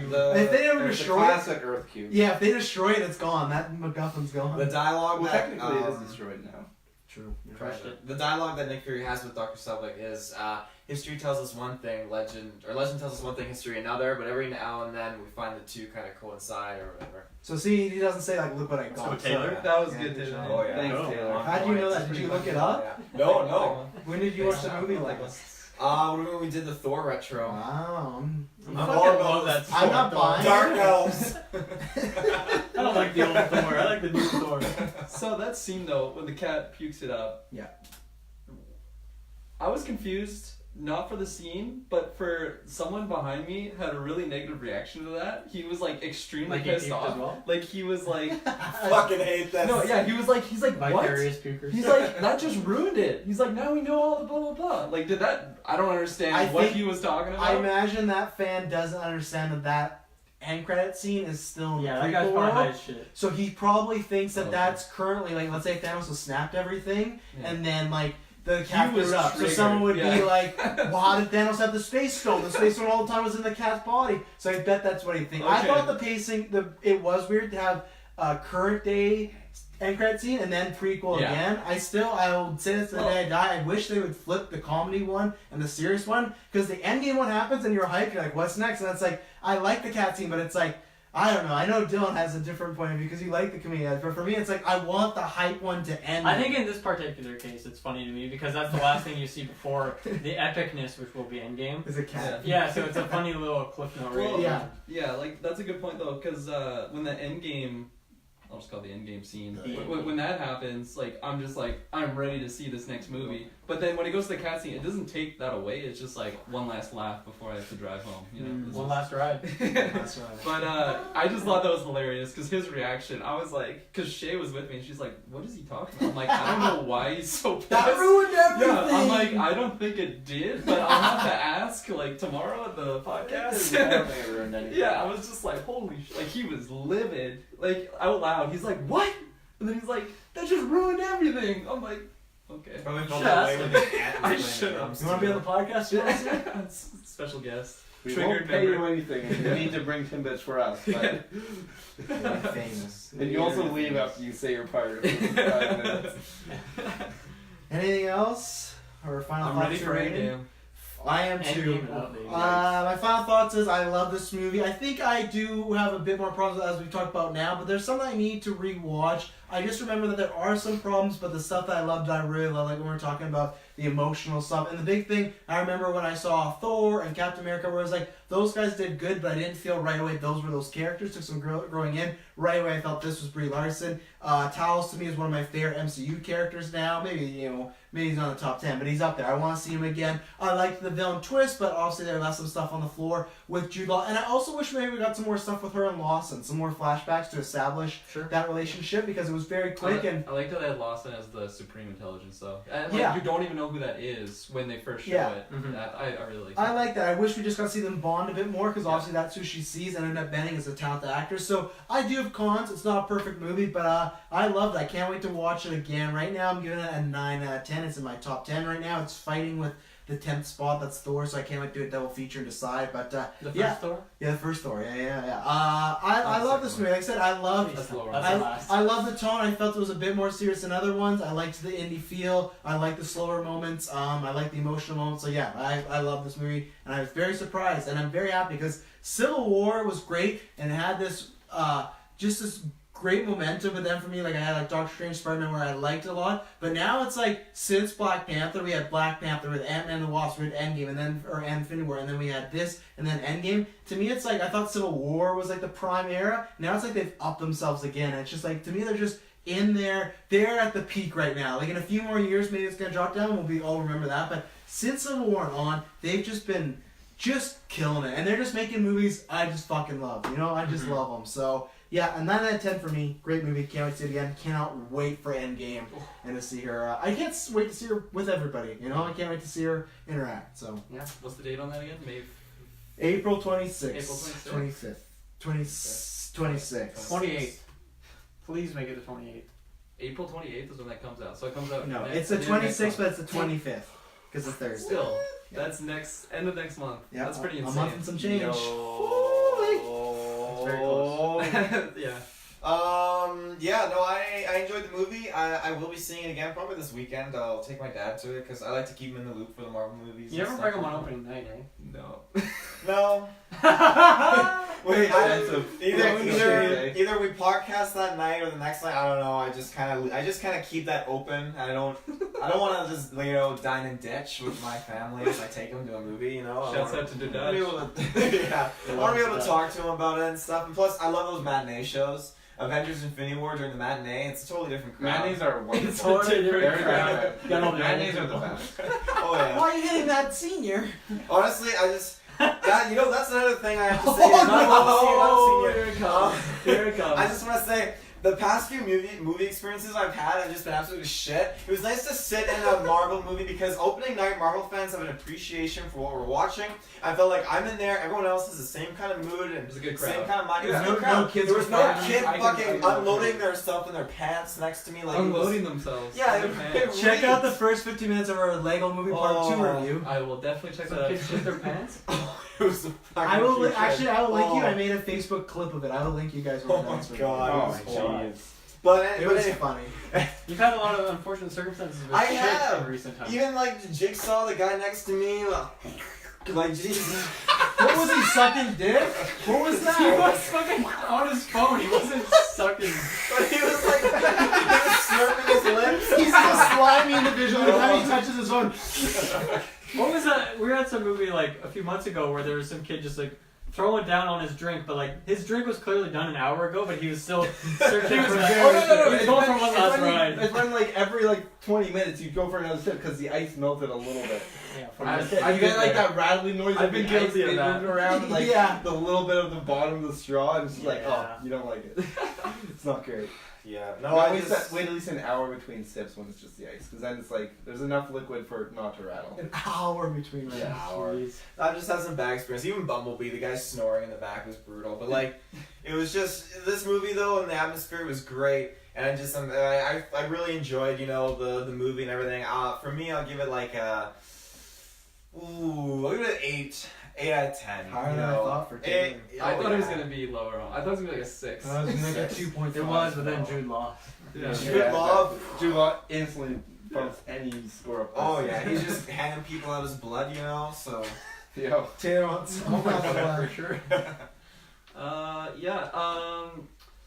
I hate to kind of compare this movie to Wonder Woman, but Why? Why? Because I feel like They're both comic. I feel like it's just like a stereotypical guy thing to just like link the two like women lead movies together. I would. But they're not just know. women led. They're like directed and written by. You know, it's a big. Yeah, and it's the first of their franchises to be the women. You know, they're both prequel movies. You know, Just don't There's a compare lot them. of similarities. Yeah. You can compare them without being a bigot. I don't want to, Fair. but I'm going to anyways. Alright, thanks. Sorry to totally ruin your That's ending. alright. I get it often. Good for you. Alright, so what's your comparison? My comparison, I don't even know really where I was going with that, Oh, but I don't know what I rated Wonder Woman. I feel like I rated it like at least a 9. You weren't on the cast, so you wouldn't have rated Yeah, I it was. nothing. No. I Me, would've Briggs, Taylor, and Wonder Kyle Woman did that. review? Yeah, because we saw that Was it? 2 weeks early, and you were not with us, so I know that for a fact. That's true. That is correct. I swear I reviewed that. good though. road Because wasn't Crooklyn is like the Emily in time it, too? I thought I was on What? the Assassin's Was it Creed Emily? review, but it was. I don't No, know. you BVS is probably what you're thinking about. Right, so Yes. I knew I reviewed something with Wonder Woman in it. And you gave BVS like a 7. We both gave it a 7. Okay, well anyways, going to They took it actually down to no, 6. that makes a lot more sense because I remember just being incredibly hyped for Wonder Woman after that. There you go. But no, right out of the gates, I'm gonna give it a 9. After watching it, I was more inclined to give it like an 8 or an 8.5. But just dreaming about that movie, about Sam Jackson's chemistry, and just like those awesome action scenes, and I'm loving that binary mode and just the mohawk look. I think she's one of the coolest looking Marvel heroes that on the roster. I'll say it shamelessly. I absolutely love her look, and no, I love Brie Larson as that character. I loved Blarson. yeah. I just there's I like that. Thanks. I just love the visuals. Salty. Just very good visuals in this movie throughout. There's definitely like some kind of weird CGI things with the CGI cat. There were some scenes where she was full CGI and it was very obvious.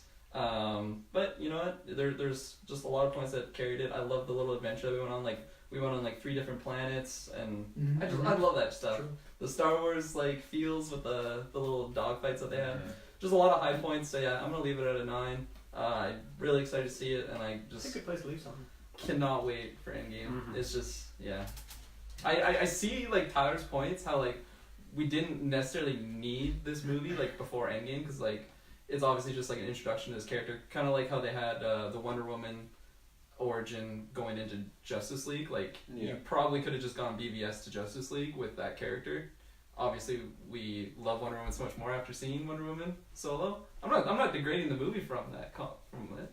Interesting comparison. I don't know if that's. I don't know if they love Wonder Woman. Maybe that's the vibe I'm getting. I like Wonder Woman a lot, and Those two. I don't know if you're making a point It's a that decent movie. I agree with. I didn't. Okay. I didn't think. Anyways, Okay, I don't want to be anyways. associated with. Yeah. I don't know. Carry on. Whatever you're saying, you're like, okay. Dylan. Do you have anything else? Do you A have any little closing- sketchy there, but I am actually very confused. I don't actually. Oh, I I'm didn't really know. confused I too, but didn't. I thought he was saying something that I didn't agree with, and he was Ah. associating me with it. I didn't mean to associate it with you. Okay. I apologize. if We I- can still associate sometimes, though. I Oh, liked it. that's how we settle things. Actually, we don't settle things like that. We settle things in the gauntlet. Yeah. Hey, That's what like- we do. Do you have anything else? No. Okay. See, that's how confused I was. I don't even know if like you were No, done yet. that's fair. Because you opened with like your number out of 10, and normally that's what someone closes with Yeah. when they hand it off. I wanted to switch it up just. I don't do numbers though, so that's why it's always ambiguous when I'm done. Mm-hmm. You already know what I think about this, so I think the last thing I'll close out with is that of all the kind of more origin movie focus of the MCU, I think this one is probably gonna have the most like rewatchability. Even like a Doctor Strange, I love that movie. This first like, half an hour could be quite slow at times, whereas like Iron Man 1, that one's pretty good, but like Captain Marvel 1, I never really need to watch that one again. So I think this one will definitely have the most rewatchability, and I think it is pretty necessary leading into Endgame, and I think it was placed perfectly right before it, and yeah, that scene right at the end just gets me like even more hyped. I'm sad, unfortunately, I'm gonna miss on opening and doing the review with you guys again this year. Fucking For Endgame? yeah, Oh no. they Oh jeez. they move it around right when I don't want them to. So that's unfortunate, but who knows? Maybe I'll go see it in Nepal. But anyway, I'm very, very excited, and I was a big fan of this movie, and I'm excited to watch it again and see how things fare. Like, even if I did do numbers anymore, I don't think I'd be feeling confident with just one watch on this movie because of how my opinions changed on the villain after the movie, but also my impression of the Skrulls will be on a second watch. Now that I know what to expect, but that's all I have to say. What do you got, Briggs? I'll throw it down pretty quickly here. Mm-hmm. For the most part, I felt I had a tough time being invested in Carol Danvers' sort of arc in the story, and just the writing in general was it felt very uninspired and just pretty low tier compared to recent Marvel movies, at least. So it was a bit of a shock for me to kind of get that experience out of a Marvel movie. But going forward, I'm still it's interesting for me, at least, like thinking about how I still feel about Captain Marvel going into Endgame, because I'm still really excited for her character. I do think she's a really cool character. I'm excited to see what they do with her in Endgame, and so I'm really glad I feel that way, because this movie could have, I know Travis, I think, so it was brought up before that if this movie just bombed, then it could really hurt Endgame. And I, for one, I don't think this movie was great, but it hasn't affected my opinion of Endgame at all. I'm still really excited, and I do think that Endgame she'll have much better writing, and I do like Brie Larson in the role. I think she plays the character well. I think when the moments for her to... The moments where it was good for her to be that kind of confident, kind of cocky, quippy kind of character, she did those really well. She had really good chemistry with Fury, and so I'm excited to see those strong points along with stronger writing, hopefully, in Endgame. So I'm still really excited to see her in the future, and I'm excited what they do with the character. This movie wasn't really a great one for me, so I would honestly say, like, you could probably not watch the movie before Endgame and just have like a little synopsis with like the end credit clip of Endgame, and you could go into Endgame with only that and then maybe watch the movie after or whatnot. But for me, this is a weak Marvel movie, at least as far as like character arc goes, as far as villains go, and just being like invested in the story itself. It didn't really do a lot for me, so I'm gonna give it I'll give it a 6. It was still like, I still went to the movie. I wasn't like upset I went to the movies, but it's just, yeah, it wasn't great. So that's where I'm sitting. Yeah, where can they find the greatness of Geekverse? You can find us with your internet connection in the search bar, Geekverse Space Podcast. I just want to make sure that gets shouted out.